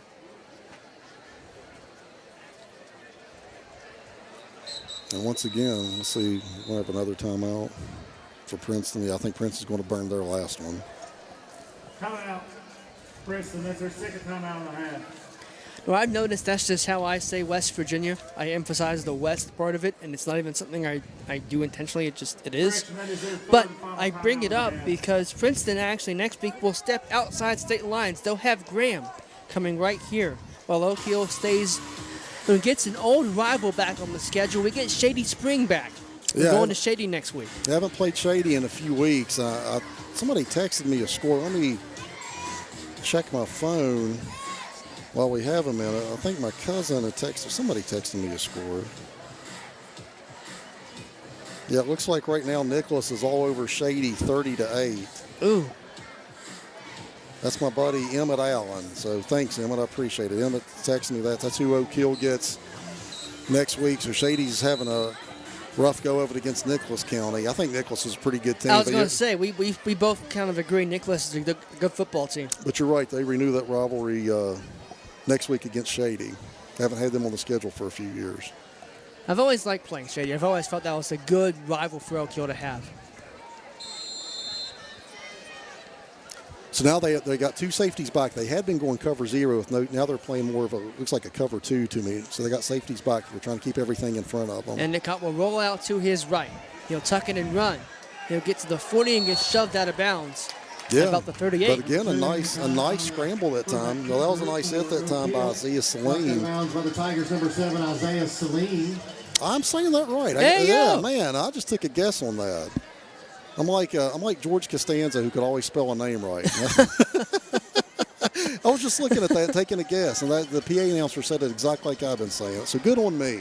But nice job by Luke Endicott of once again to move the sticks as he got outside that pass rush again. And, we're at 48.9. Oak Hill's at the 39. Again, they're going with this two safeties back, more of a cover 2 here. Look for Princeton, trying to keep everything in front. He'll have to roll out to his left. He got that ball out, and it's going to be intercepted.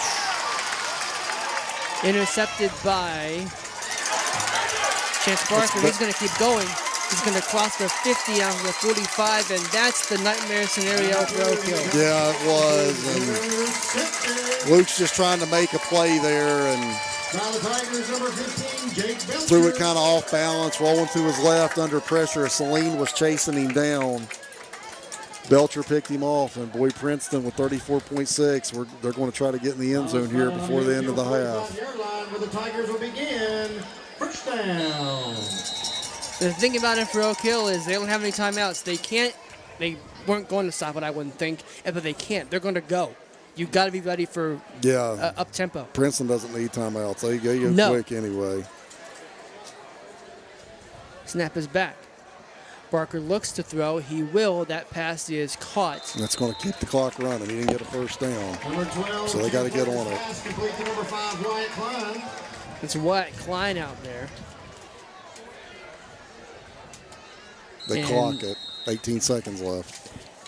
Maybe it would be better if I don't say they can't stop it, because they can. Well, obviously they can clock it if they want to. It cost them a down. Yeah. Like that down really means something to them right now. But you can see, I see James Ludwig out there trying to catch his breath, and that tempo. And Ludwig plays both ways. And that tempo just wears on you after a while, man. And Princeton have good depth. They don't play a lot of kids two ways like Oak Hill does. Barker once again.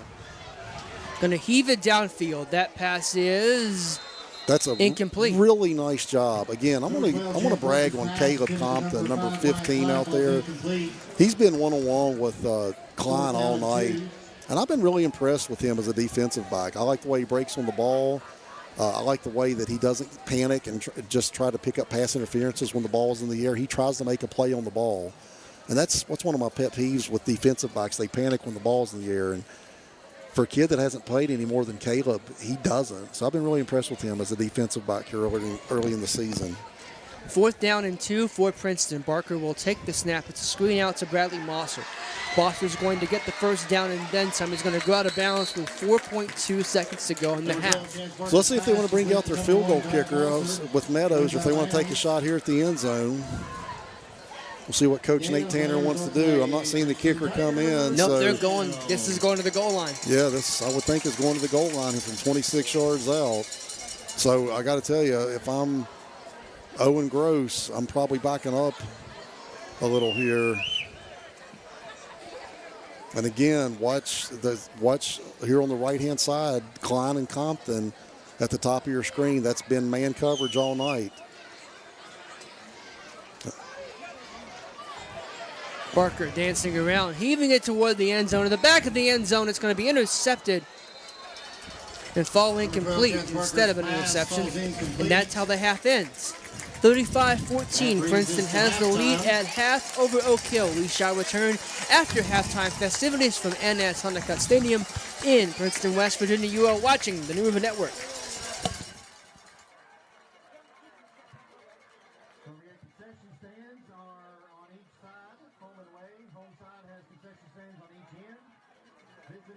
Concession stand is between the stands and the Little League building. Bathrooms are located behind each grandstand as well.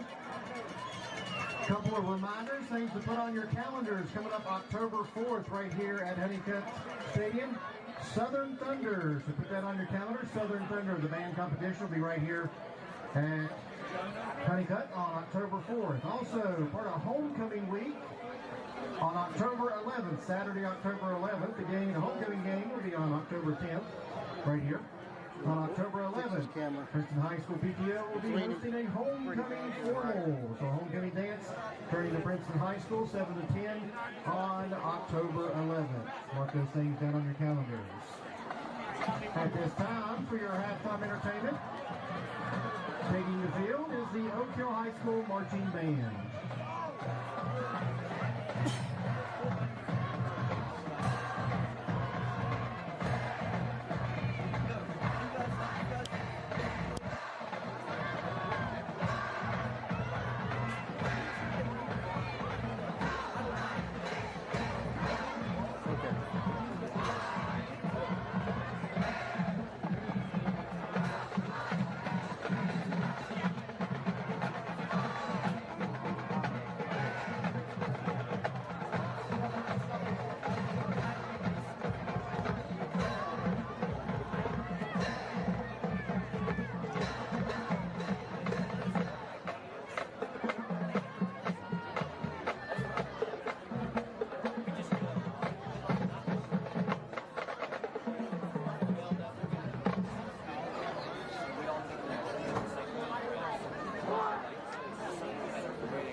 Ladies and gentlemen, please welcome to the field the award-winning Princeton Senior High School Marching Tiger Band under the direction of Mr. Gregory Richmond and drum major Weston Sanders.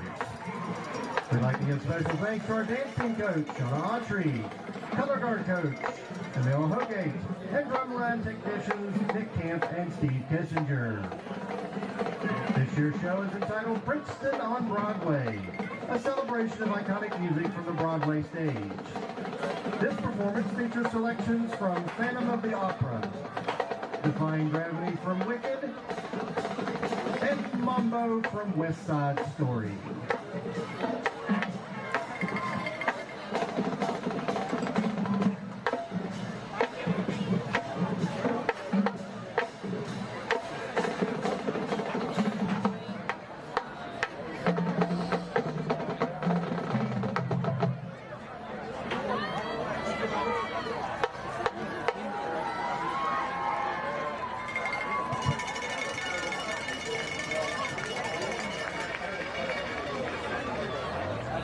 From Major Weston, is your band ready?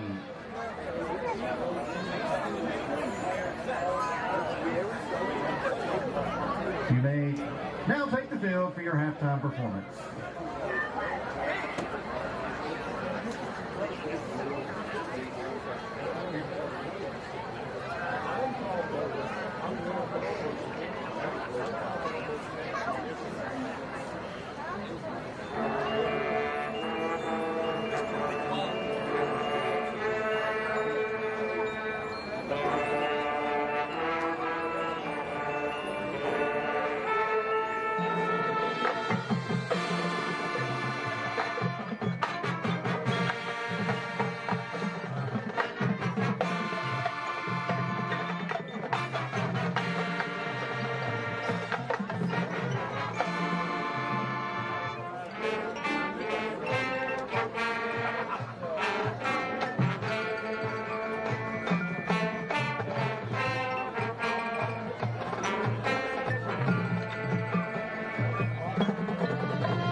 Once again, your Princeton Senior High School Marching Tiger Band.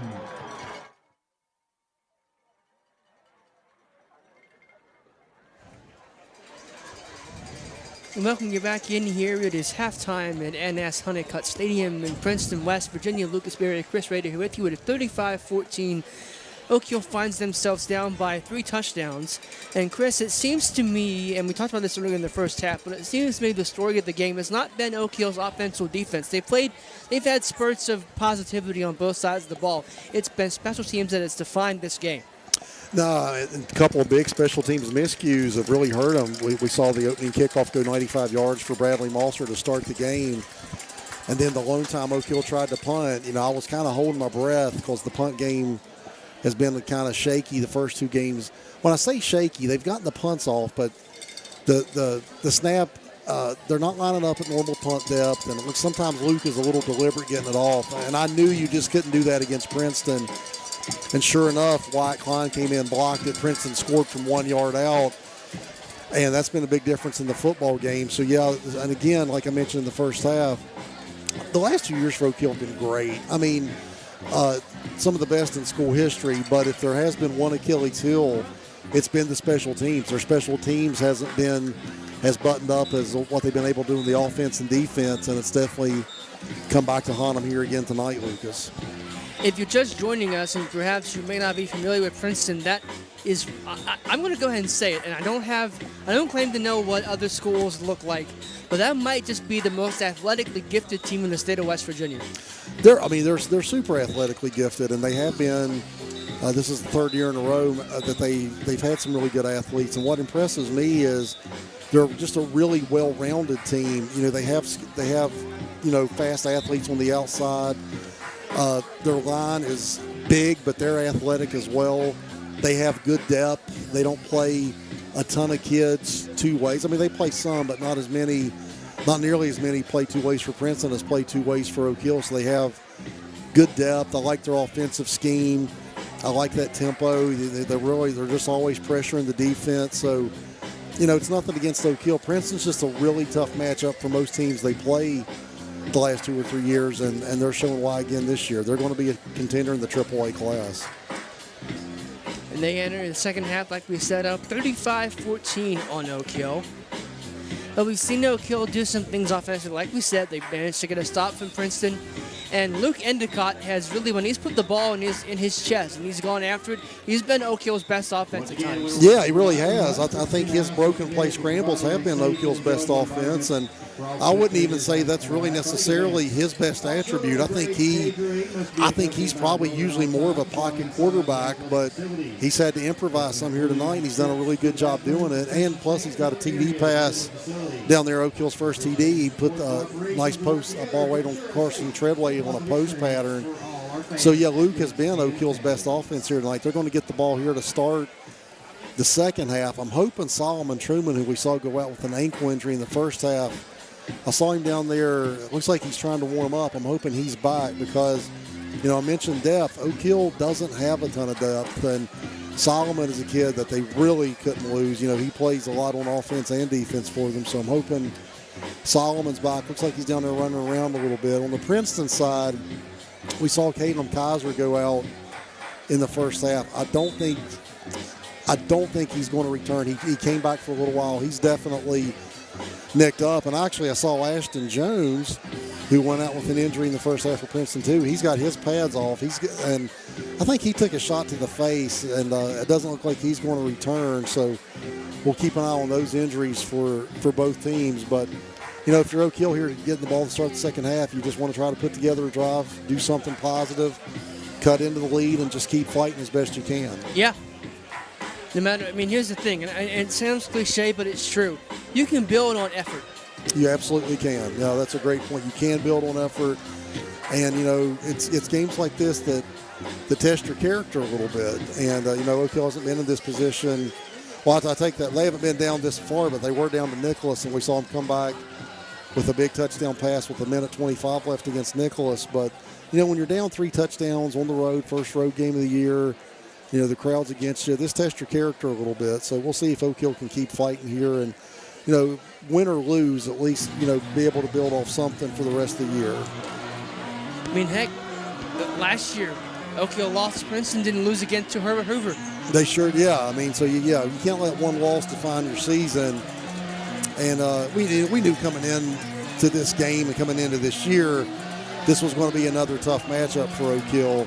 So, yeah, whatever happens here in the second half, whatever the outcome is here tonight, can't let it define your season. Oak Hill did a good job of that last year, and I'm sure they'll do a good job of it again here this year.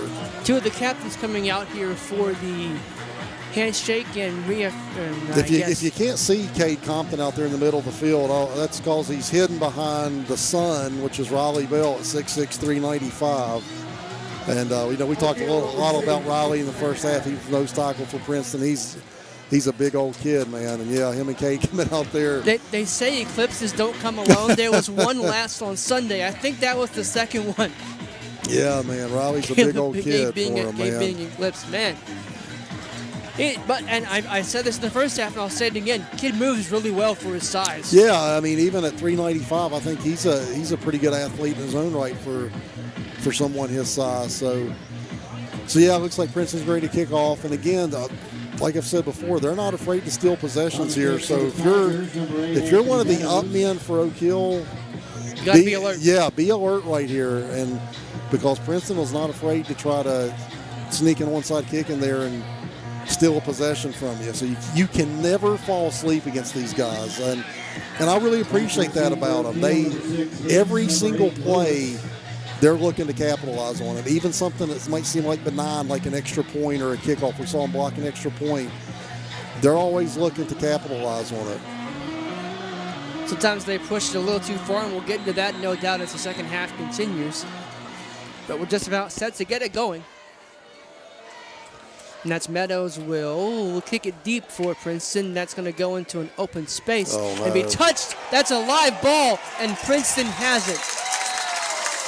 Yeah, and, Z just made a mistake. He's trying to field that ball, kind of running backwards. And, again, it's special teams. It's just special teams. And, again, we see another huge special teams mistake for Oak Hill. Give Princeton the ball in great field position right here. And, like I said, man, you cannot take plays off against these guys. You have to be prepared to play every time the ball is teed up or snapped.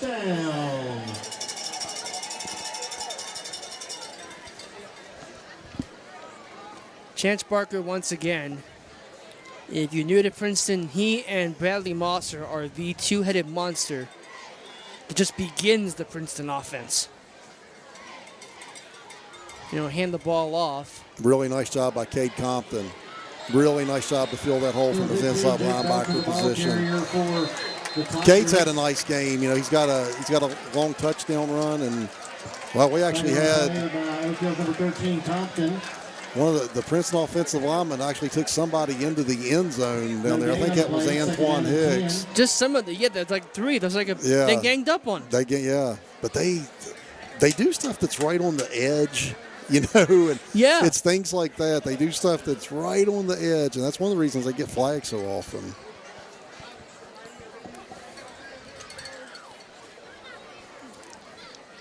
And they get their players from the sidelines, as most teams do.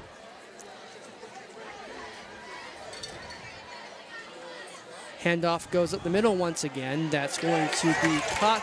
No, that's Parker. That's going to be brought back, I think, though. That's going to be another flag, and I think that's going to be on number 51 for Princeton. That was right in the middle of the field. Colton Shockley, a 5'9", 245-pound. Yeah. You got it. That was right in the middle of the field, and again, we see another play brought back for the Tigers, and I've mentioned it several times. They are terrific, but man alive, they play on the edge, and they get so many penalties called on them. And but I really they overcome a lot of them. But I think that's just their game plan. Yeah. I think they just hold and they test your appetite to call it. But they and part of that has to come from the confidence of I don't care what damn this is, we can get it. Yeah, and a lot of times they do overcome those penalties. Barker will bring Bradley Moser in motion. The handoff will go up the middle and he'll bounce to the outside. Trying to see who that is. That's Belcher. Belcher once again. He'll get across the 20. And again, we've seen James Ludwig the first couple of weeks. The first couple of weeks, those have been tackles for losses. And James just hasn't been able to get those guys to the ground when they've tested his edge. And tonight, he's facing a different caliber of athlete. And they've been able to, that still was only, for a few yards, but that should have been a TFL.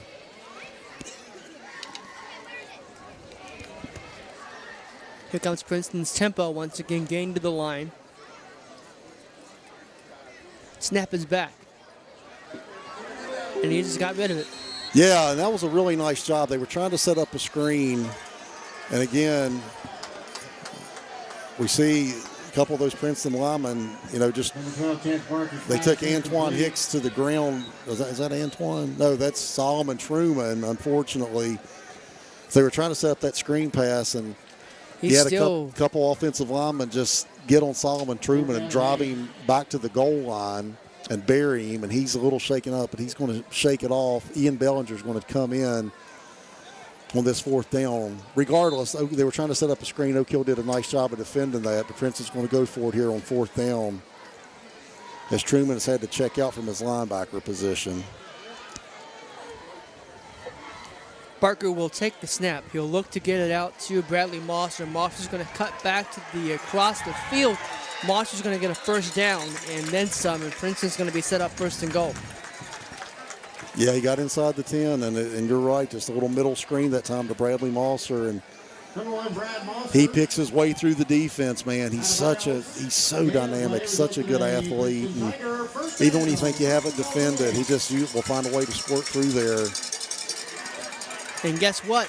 Touchdown, Brad Moser. Yeah, and again, set up on a short field by another special teams miscue from Oak Hill.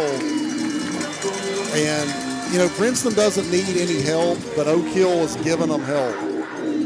Unfortunately here tonight. They've given them help when Princeton doesn't need it anyway. And that'll make it 41-14. On to kick the extra point, number 8, Anthony Meadows.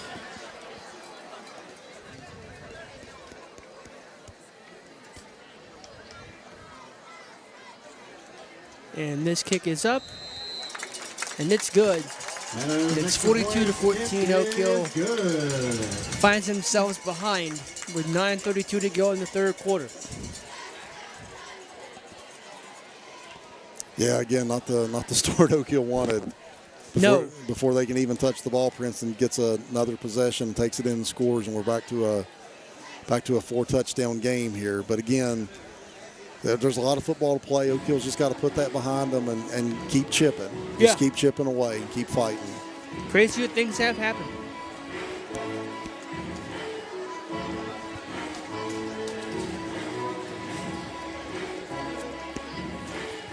This does, though, I believe, if I get my notes out here, this does actually put Princeton over their total for average points so far on the young season, and I emphasize young. They're averaging 39.5 points a game. That's going to go up, but they only give up, Chris, 6.5 points a game so far. They gave up 7 to Capital and 6 to Bluefield last week. Yeah, they're a very well-rounded team offensively and defensively, and they're super aggressive on both sides of the ball, too. And that will be fielded, taken out to about the 15 to the 20, the 25 before being spun down there. Number 8, Lewis on the return for Oak Hill. Let's see if Oak Hill can put together a drive here. Tigers special teamers.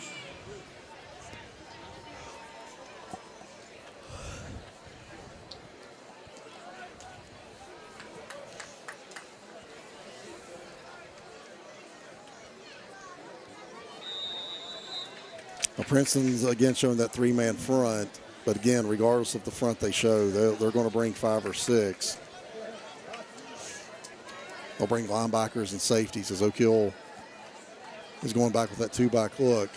Now, this time, Z. Lewis is lined up in the backfield with Cade. As Solomon's still out. That was going to be Landon Crane, number 44. He's a Bluefield transfer. Came in on a run blitz and was able to corral Z before he could get going. That's going to be a no gain, bring it up a 2nd and 10.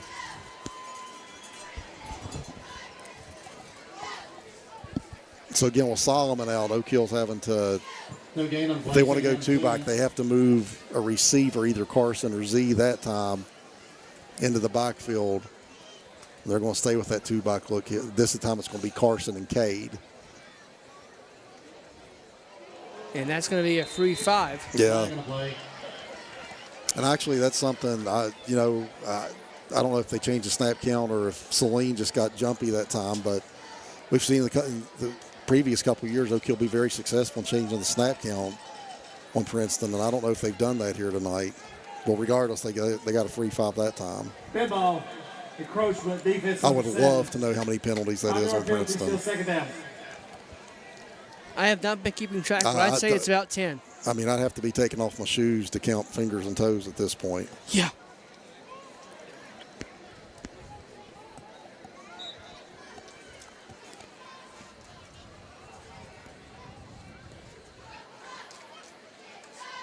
And again, they hand the ball off, and that time it's going nowhere. Yeah, nice play that time by number 63 for Princeton. Number 13, Compton, the ball. That was Damian Thomas from his defensive line position. He got Cade before Cade could get going. That'll bring up a 3rd, and he lost a couple. It's going to bring up a 3rd and 6 for Oak Hill. As again, Riley Bell's going to check out on what is typically a passing down. And Princeton goes a little leaner up front here with that 3-man front.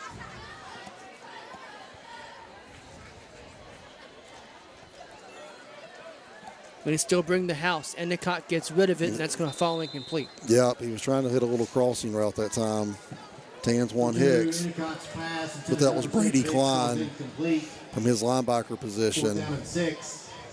I thought Brady might have nudged him a little early as he was crossing there, but refs kept the flag in their pocket that time. But again, so 4th and 6 and down 4 touchdowns. The punt game, the one punt got blocked, so you're going to see Oak Hill go for it. So you're going to see some unusual decisions that you wouldn't typically see here. Looks like there's a little confusion here as Antoine's going to come out here to the left by himself. 5 on the play clock. I think they might see maybe if they can get Princeton to jump. They're going to take a timeout. Yep. That'll be Oak Hill's first, and it comes with 7:54 to go in the third quarter. It's our first time out of the half. I don't mind that. I don't mind it. Well, I mean, it's like I said, we've seen Oak Hill have some success doing that with Princeton, changing up the snap count. And they tried to get a free 5. That wouldn't have gave them the first down, but would have put them in a lot better position to try to convert the 4th down. Princeton didn't jump that time, so Devon Marion has to burn a timeout very early here. So we'll see what he can get going here on 4th and 6. It's actually closer to 4th and 7. Scoreboard says 4th and 6. It's really about a 4th and 7 here. We're optimists, Chris. That's 4th and 6. Well, I'm telling you, if they get 6 yards, they're not getting it. No, they're not. But some things are better left unsaid.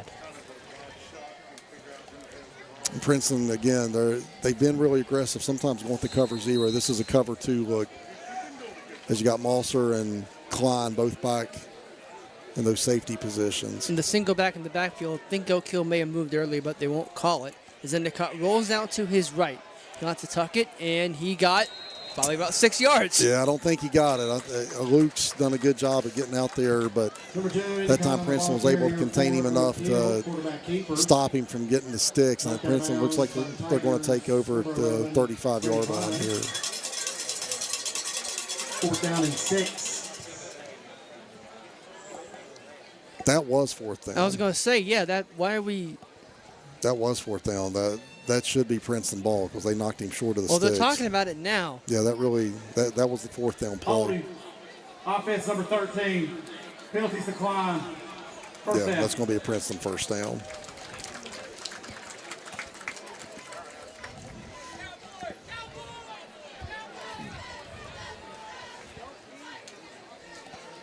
They almost had a 5th down situation like Colorado went back in the 90s. Yeah, Oak Hill needs all the help they can get right. They could have used a 5th down right there. Yeah.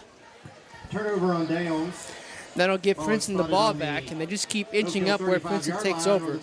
Yeah, I mean, like I said, they don't need any help, but, man, their field position has been fantastic all night. So they've had short fields to work with basically all night. They're going to go with this triple stack formation over here on the right.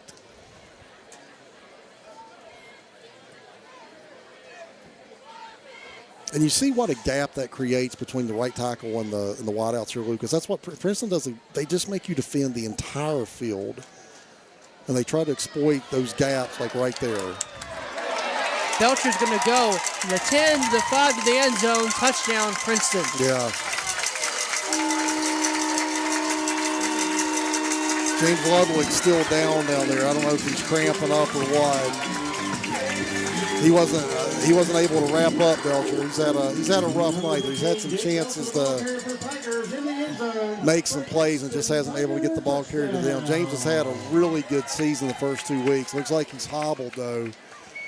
So again, that's another kid that Oak Hill cannot afford to lose. He starts on both sides of the ball. So that's a battle for attrition. Oak Hill's losing so far. Yeah, hopefully he can shake that off, but.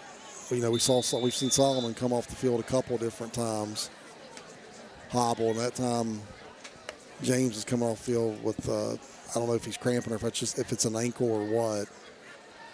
Hopefully it's just a cramp. Yes. Man, that was close on the extra point from jumping it, but Oak Hill very nearly got home and blocked that. But instead, it is good, and it makes it 49-14. Princeton with the lead with 7.5 to go in the third. Yeah, it's getting away from Oak Hill, and there's still a lot of time to play, too. And I don't know. I'm not sure when the scoreboard starts running. So I was gonna say I can't remember when we get what is high school's mercy rules. Yeah. Starting. So right now we got a 35-point lead. I don't know. I can't remember what it has to get to before the scoreboard keeps running. But unfortunately, it looks like we're probably inching closer to that than we'd like. I would have to agree.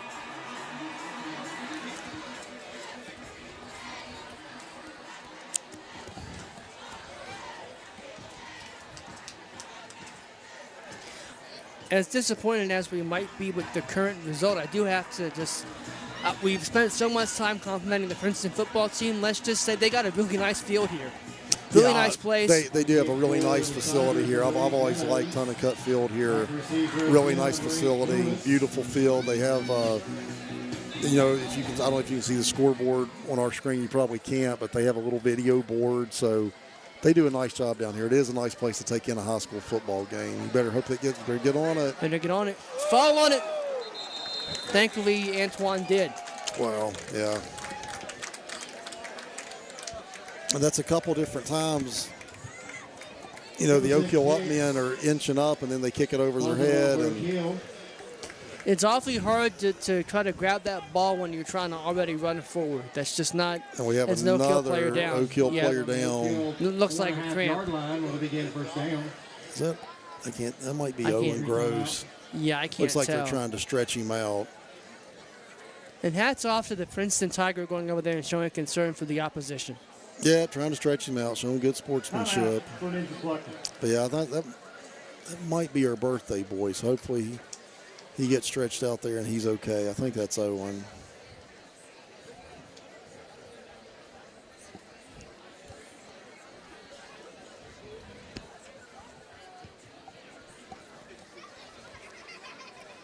And now the Princeton trainer comes out along with Oak Hills. So, Lucas, I was looking at the scoreboard at halftime a little bit. Martinsburg, which I somehow missed this last week. Martinsburg got beat by Huntington last week. What? Yeah.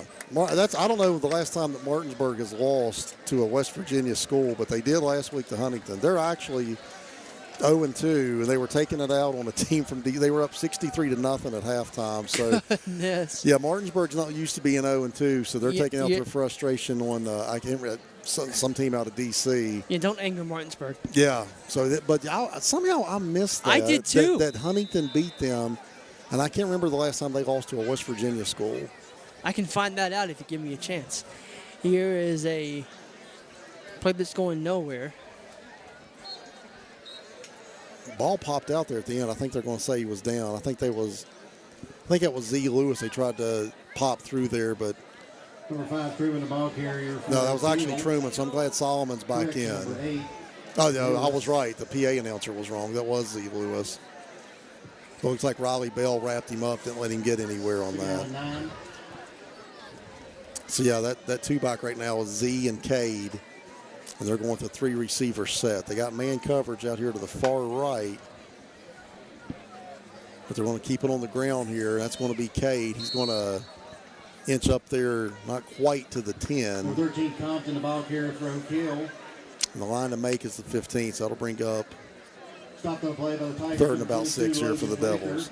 I'm on the website. I don't know if you're aware of this Four Seasons football. Yes, I have It has them forfeiting a game to Morgantown last year. Well, I don't even know what that's all about. I don't either. The last time they lost to a team where they played the game was the 2022 state championship game to Huntington. There you go. Well, Not state championship game. It was a playoff game at Huntington. It's like semifinal. Well, Huntington got them again. Flag on the play. I think it's going to be on Princeton. We might have encroachment. Encroachment. There you go. Number 57, 5-yard penalty, still 3rd down. Those of us who like classic calls and encroachments playing on here a whole lot, thank you, Mr. Referee. I think that was John David Meadows. Princeton has 2 57s on their roster. And they're both Meadows. They're both something Meadows, but I think it's John David, a 245-pounder. So they got him for encroachment. That's going to make it a 3rd and very short now for Oak Hill.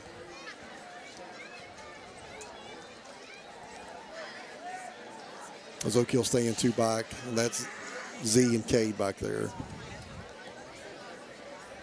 Princeton again showing that they're coming. Nice tackle man. out there. Yeah, that really nice was. tackle.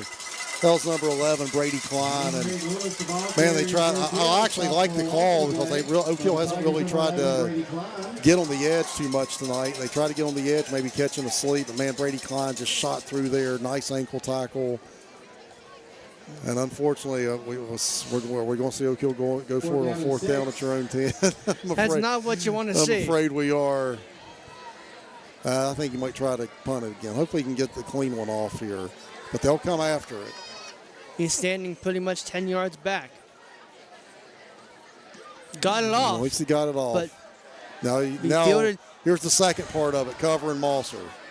Moser bobbled it for a second, but he's going to cut back into the middle, back over to the outside, flag is down. Bradley Moser going to the end zone, but there are 2 flags down behind the play, so we'll see what that ends up being. If there is a team in the state that has more touchdowns called back than Princeton, you have to show them to me. Yeah. You honestly have to show them to me. And like I said, this isn't just a this year thing. This is, in the 3 years that I've done Princeton games, and I'll, pull them up on their streaming site every once in a while and see what they're doing.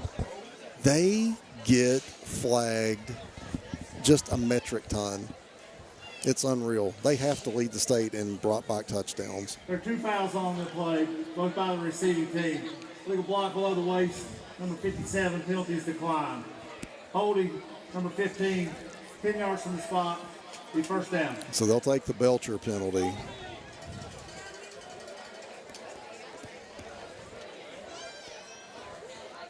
So that'll still make it first down for the Tigers, but it'll move them back, and that ball will be spotted at the 44-yard line of Oak Hill. And Lucas, you're right. The measuring stick in AAA right now is Bridgeport, and as good as Princeton is, that won't work against Bridgeport. No. And first down.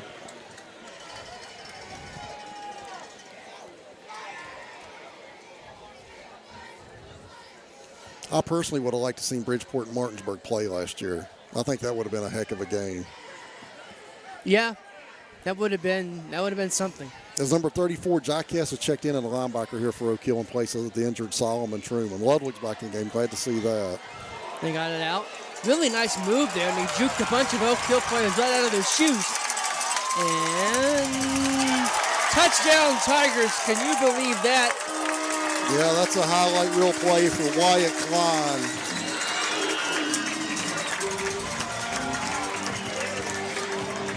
I think we have another flag on the field, though. Yep.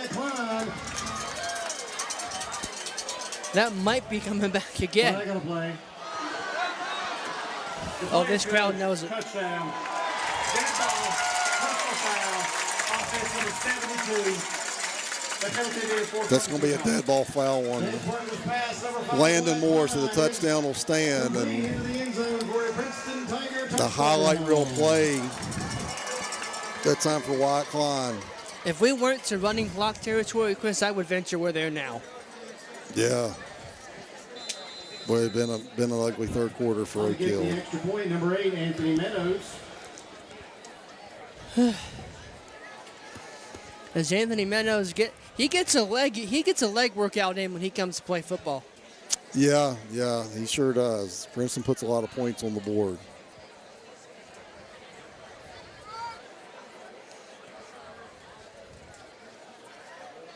Oh. If Caleb Compton starts laying out for those, he might get a couple. He won't quite lay out for him. If he lays out for him, he might get a block kick here at some point.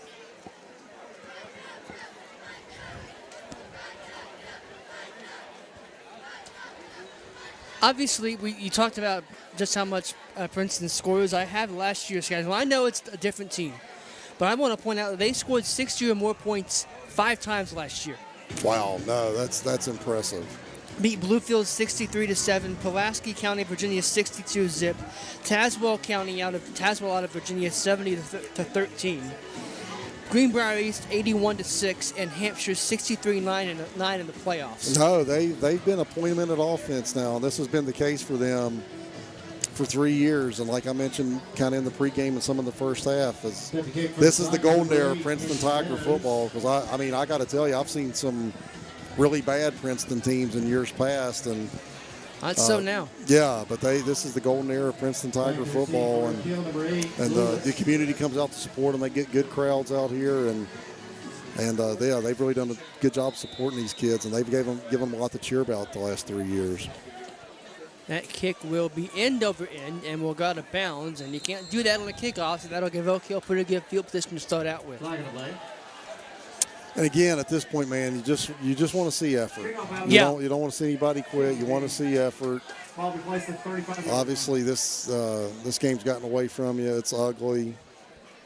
Correction, 5 yards from where the ball went out. We'll get the 37-yard line. But it'd be easy to quit right here. You don't want to see your kids quit. No, absolutely not. And that's another rule that would be kind of interesting from high school to what you see tomorrow and Sunday, is they said that ball's 5 yards from where it went out of bounds. It's at the 37. Usually if it goes out of bounds, it's at the 40 in college and the NFL. I got to tell you, as I've dug a little bit deeper, there are some high school rules I was unaware of. I probably could go back in previous broadcasts and owe some refs some apologies on things I've criticized them for that they were probably right about. Yeah. Screen out here. Z will take it. And he's not going to get anywhere, but he does keep fighting, but he will get twisted down in the backfield. Yeah, and we're seeing some backups get into the game now here for Princeton. Number 71 for Princeton is checked in. I have that as Isaac Fowler. Isaac Fowler. He's getting some time now on the defensive line. Number 28 for Princeton, that's Tyrone Hawkins. He's a freshman. He's getting some time now at safety. They still have Moser in there. Still have Klein in there. Number 22, Logan Whitaker, is getting some clock now. Out here is a defensive back out here on the right-hand side. So they're starting to get some backups in here now for Princeton. And that's going to be caught by Antoine Hicks. He'll turn upfield and get spun down near the 45-yard line. Yeah, Antoine did a nice little job of just setting down right there, giving his quarterback a target over the middle, getting some positive yardage right there. Nice ball by Luke. That puts O'Kill in a third and manageable situation here, just short of the 45. As Klein is actually now going to take a seat for Princeton, they're going to get another backup in there. It's going to be number 33, Bud Tipton, as he's getting some clock at linebacker now for the Tigers. 3rd down and 3 here for the Devils. Endicott drops the throw. He will. That pass is going to be caught. 1st down for O'Kill. Yeah, that's Owen Owen Gross. Glad to see him come back in the game. I think he went out with the cramp. Again, a nice little crossing route right there. And when you're playing, man coverage, crossing routes are a great route to beat man coverage. And Princeton's played largely man coverage here tonight. And that's tough in man coverage if you run good crossing routes. That time Owen did, and a good ball from Luke, and that moves the sticks. And Tyler Colosino is going to now check out as Z. Lewis is coming out. James Ludwig is still limping around a little bit. He comes out. Ian Bellinger's in for him at that right tackle position. And a flag is down on the far side. And I think we might have a formation there as Tyler Colosino's got his hands out like, what did I do wrong? Oh, and he must have said something. Well, I don't know if he said, yeah, we'll see. Brennan Brooks was checking in for him. It looked like that was right after he went to the sideline. That official kind of threw it up like, nope, not like doing that. I'm not having that, so you might be right. Dead ball, unsportsmanlike conduct. Number 12 on the offense. Yeah, that's a frustration penalty. You're down 56-14. You get called for a formation, and he's said something the ref didn't like, so a little bit of momentum had is now gone, and Tyler Colosino will get an earful over there for that. I want to make a note. We talked about where we were at the clock rolling. We are there now because throughout the entire stoppage for the penalty, it just kept rolling.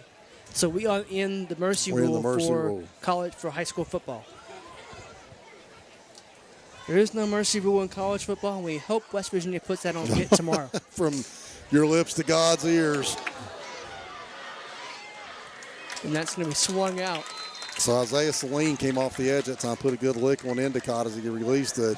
He found Cade out there in the flat, but just not. Logan Whitaker just checked in off the bench, did a nice job of dragging Cade down as it's 2nd and a country mile. Scoreboard says 2nd and 25. That might be a little generous. I'm thinking, yeah, it looks like it's longer than. I don't feel like doing the math in my head right now, but it's 2nd and too long. We'll put it that way. I second this. Here's the snap. Endicott has all day. He'll toss it downfield. That pass is incomplete, but a flag comes in. Yeah, that's going to be another penalty. I got to tell you, that looked like pretty good coverage to me. Yeah. Princeton had two safeties back. Luke just took a deep shot to Antoine. I'm assuming this is going to be pass interference, but I got to tell you, I didn't see it. Defense number 1. They're going to call it on Brad Moser. I'm with you. I thought that was just really good coverage. Yeah. They might just be so used to throwing flags on Princeton that it becomes a habit. So. Honestly, yeah. And that's going to bring us to the end of quarter number 3. We'll play 12 quick minutes, and then we'll get the heck out of here and back up to Fayette County. It is 56-14. Princeton with the lead. We'll be back for the fourth quarter after this on the Nerva Network.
And we're back here on the Nerva Network. Lucas Berry, Chris Rader here with you. As we get to start the fourth quarter, this will be 12 minutes consecutive of football, and then we'll get out of here. Now, speaking, we were talking about some wonky rules in high school. This is one of them. So in college, a pass interference is an automatic first down. In high school, it's a 15-yard penalty. It's not an automatic first down. Whoa, look at that hit on Luke Endicott. Yeah. That was a nice rush off the edge that time. That's Logan Whitaker, number 22. Logan Whitaker. He beat Braden Knight around the edge that time. Put a big hit on Luke Endicott. But yeah, that's another rule that's a little different in high school. It's not pass interference isn't necessarily an automatic first down. And that time where Oak Hill was in a second very long, it's a 15-yard penalty, but it didn't move the sticks for him. 16. Got a score here for you, a couple scores as we get the 3rd and 12 here from our friends over at Midland Trail and next week's opponent, Shady Spring. To that in just a second. As Endicott perhaps saved himself there from getting hit, but instead his receiver does, and they're still dragging at him. And they're still trying to get him down. Yeah, they might want to break this up. Yep, this is going to boil over if they don't stop it. Marion's coming out here. Yeah, they might want to break that up a little bit. Tension's boiling over here in Princeton. So he did slam him after the whistle. I'm assuming that's going to be the flag.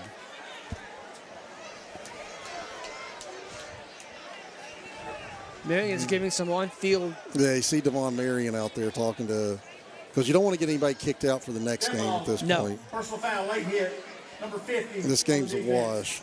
15-yard penalty, first down. Yeah, that was number 50, Patrick Reed, who just checked into the game at the linebacker position. And frankly, that's a good call. The whistle had already blown. He kept going and took him to the ground.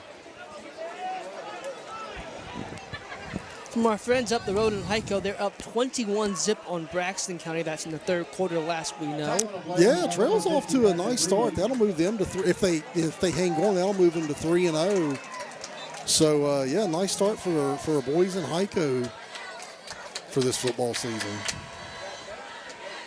And we'll get to the Nicholas and Shady Spring game in due course. Here's Endicott once again rolling out to his left. He'll tuck it, and he'll just scoot near first down yardage. He'll be about a yard short In the fourth quarter, Shady's taking on the chin. It's 46-8 Grizzlies. Yeah. Yeah, Nicholas is taking out their frustrations on Shady tonight. So I believe that'll be Nicholas's first win. Because did they get beat last week by Chapmanville? I think they did. I think they did. That'll be their first win of the year. Yes, it will. They got beat 24-12 last week by Chapmanville. So Nicholas is looking to get in the win column this week for the first time this year. First time under the new management too. Yeah. And Nate Tanner, speaking of new management, taking over the Princeton Tigers, will see his team move to 3-0. As that pass is swung out to Antoine, he'll get the first down. Nice job by Isaiah Saline out there, tackled Antoine in open space, but Antoine did a good job of just setting down across the sticks. Luke put a good ball on him. That's going to move the sticks here for Oak Hill. Because, again, you're just looking for something positive. You're trying to get in the end zone and have something positive, which nothing positive has happened here in the second half at all. No. We move now towards 8 minutes to go in our football game. Snap is back. Endicott got rid of it. He puts it up, and that's going to be incomplete. Very nearly could have been picked off. Number 2, Endicott's pass. Yeah, Saline came off the edge untouched that time. I have to think that's a mistake in protection that time for Oak Hill. Saline came untouched. I'm going to give Saline credit, too. In a game where, we've seen some plays on the edge, he could have unloaded on Luke, and he did a nice job of pulling up and not unloading on Luke, which could have brought another flag and maybe caused another little scuffle.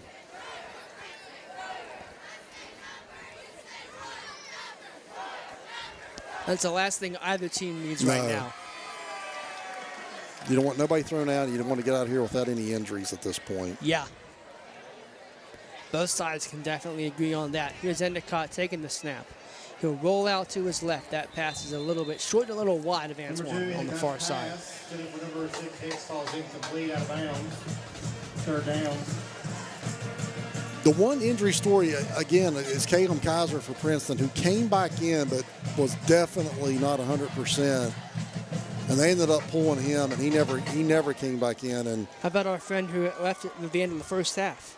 Yeah, the Ashton Jones, he went out with what looked like some type of injury to the face. But Kaiser's a key player for him on defense, and he went out with what looked like maybe a knee injury to me and tried to play through it, but he was definitely not himself. So moving forward, that's a kid that Princeton really wants to keep healthy. Third down 10 for the Red Devils. This is Quick's pass out wide. Looks like that's Owen Gross. He's going to get near a first down. That was actually Carson. He made a nice little catch out there on the sideline, made a man miss, and you're right, he's going to be very close to an Oak Hill.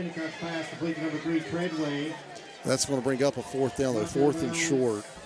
See, for me, that 1 and that 3 on the far side, not easy. Yeah. I like the numbers that Oak Hill wore last week. I like the font on them. I don't love the font on these numbers. No. Not a fan. And sometimes on the far side of the field, that can be a lot. Especially when you're blind as a bat like I am. My man Lucas with the eyes of an 80-year-old. And I dress like an 80-year-old, too, so it works just fine. Here's a roll out to the right. And Scott's going to get to the 10. He's going to be dragged down near the 5. That'll be a first down for Oak Hill. That's a really nice job, though, by Logan Whitaker, who's coming in off the bench. He showed good speed that time.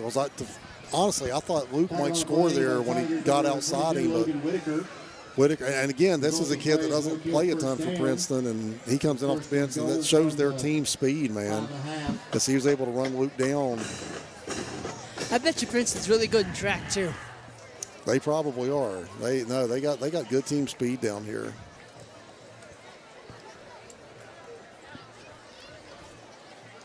And again, Princeton historically has not been a great football program, but no. So you really got to give it up to the coaches and the strength and conditioning program and the community for supporting them. Endicott will pass, and that's caught. Touchdown, Oak Hill. Zips it in there in time to Z. Lewis, threw it in traffic. And again, like you said, if you're trying to build off something positive, there you go. Nice little positive drive for Oak Hill. Luke gets his second touchdown pass of the night. I believe that's his 4th of the year. I'm going off memory here. I don't think he had one last week. No, he had one last week. So that'll be his 5th of the year then. Yes. So that'll be his 5th TD pass of the year. So that's going to be Jagger Workman coming in to try the extra point for the Devils. Which the first one they tried, they had blocks. So Trying to kick the extra point for Oak Hill. again, this can be a teaching point for him as there's some confusion. We have some kids coming in off the bench. Somebody's running on here late. That's going to be Caleb Spack, the backup quarterback, the JV quarterback, to come in and hold for Workman. With 5 seconds on a play clock. Oh my gosh! And Timeout will be needed with 1. They rushed him. Play Capital, not to my knowledge in football. I can't recall it. So the Capitals on the schedule this year, and that's a game I'm kind of looking forward to because we have a flag. When I was in school, Capital was one of the teams in AAA. Oh my gosh! Yeah, me too. But I'll tell you what, Capital's falling on hard times, but I think they're starting to get. I think they're starting to get that program built up back down there in Charleston. A buddy of mine, Tater Knox, told me last year. He said, "You better get Capital this year." This was last year. He said because they're young and they got some good players. And actually, in the first game of the year, Princeton just beat Capital 28-7. Yeah. The Princeton did not run away from them. No, they didn't. And he told me that Capital's got some athletes, some young athletes this year, and they might be a load for some teams. I just did that research as the tackle is made with 1:05 to go in the game. Oak Hill has never played Capital in football until now. This will be the first meeting when they meet at John P. Duda in October. Yeah, that's what I thought. That's a new opponent. Isaiah Settle with a nice tackle that time. They also get South Charleston. I don't know if they've ever, again, to my knowledge, I've never seen them play South Charleston. It might have been years ago. So remember them playing Hurricane? Playing Hurricane. So they're getting some new faces on the schedule this year as they move up to 4A as we're just kind of running out the clock here. As Princeton's got their backups in. New quarterback in for the Tigers. That's number 19, Christian Howard. Nice tackle out there on the outside. They have played Hurricane, but not since 1980. That was Riley Biggs with the tackle out there for Oak Hill, and we might get one more play, and that'll be it. So Princeton will go to 3-0. Oak Hill moves to 2-1, as Lucas mentioned. They go on the road next week to Shady to try to get back on the winning track. And Graham comes here for Princeton, as this should be the last play of the game. They'll launch it deep, and that is caught. Oh, don't score on the last play. Catch him. Don't let him score. Don't let him score. And they won't. Goodness me. Good job by number 10, Brennan Brooks, for chasing him to down. run him down and not let him score on the last play of the game. Good for Brennan Brooks. Yes. I've seen him score enough. That'll end the ball game. 56-20 is our final score. Princeton improves to 3-0. Oak Hill falls to 2-1 on the still very young season, mind you. Although we are approaching, if you can believe this, Chris, the halfway point of high school football season already. Yeah, it always goes by too quick. It really does. We still got a lot of football to play, though. Yes, we do. Oak Hill, like we said, will be at Shady next week.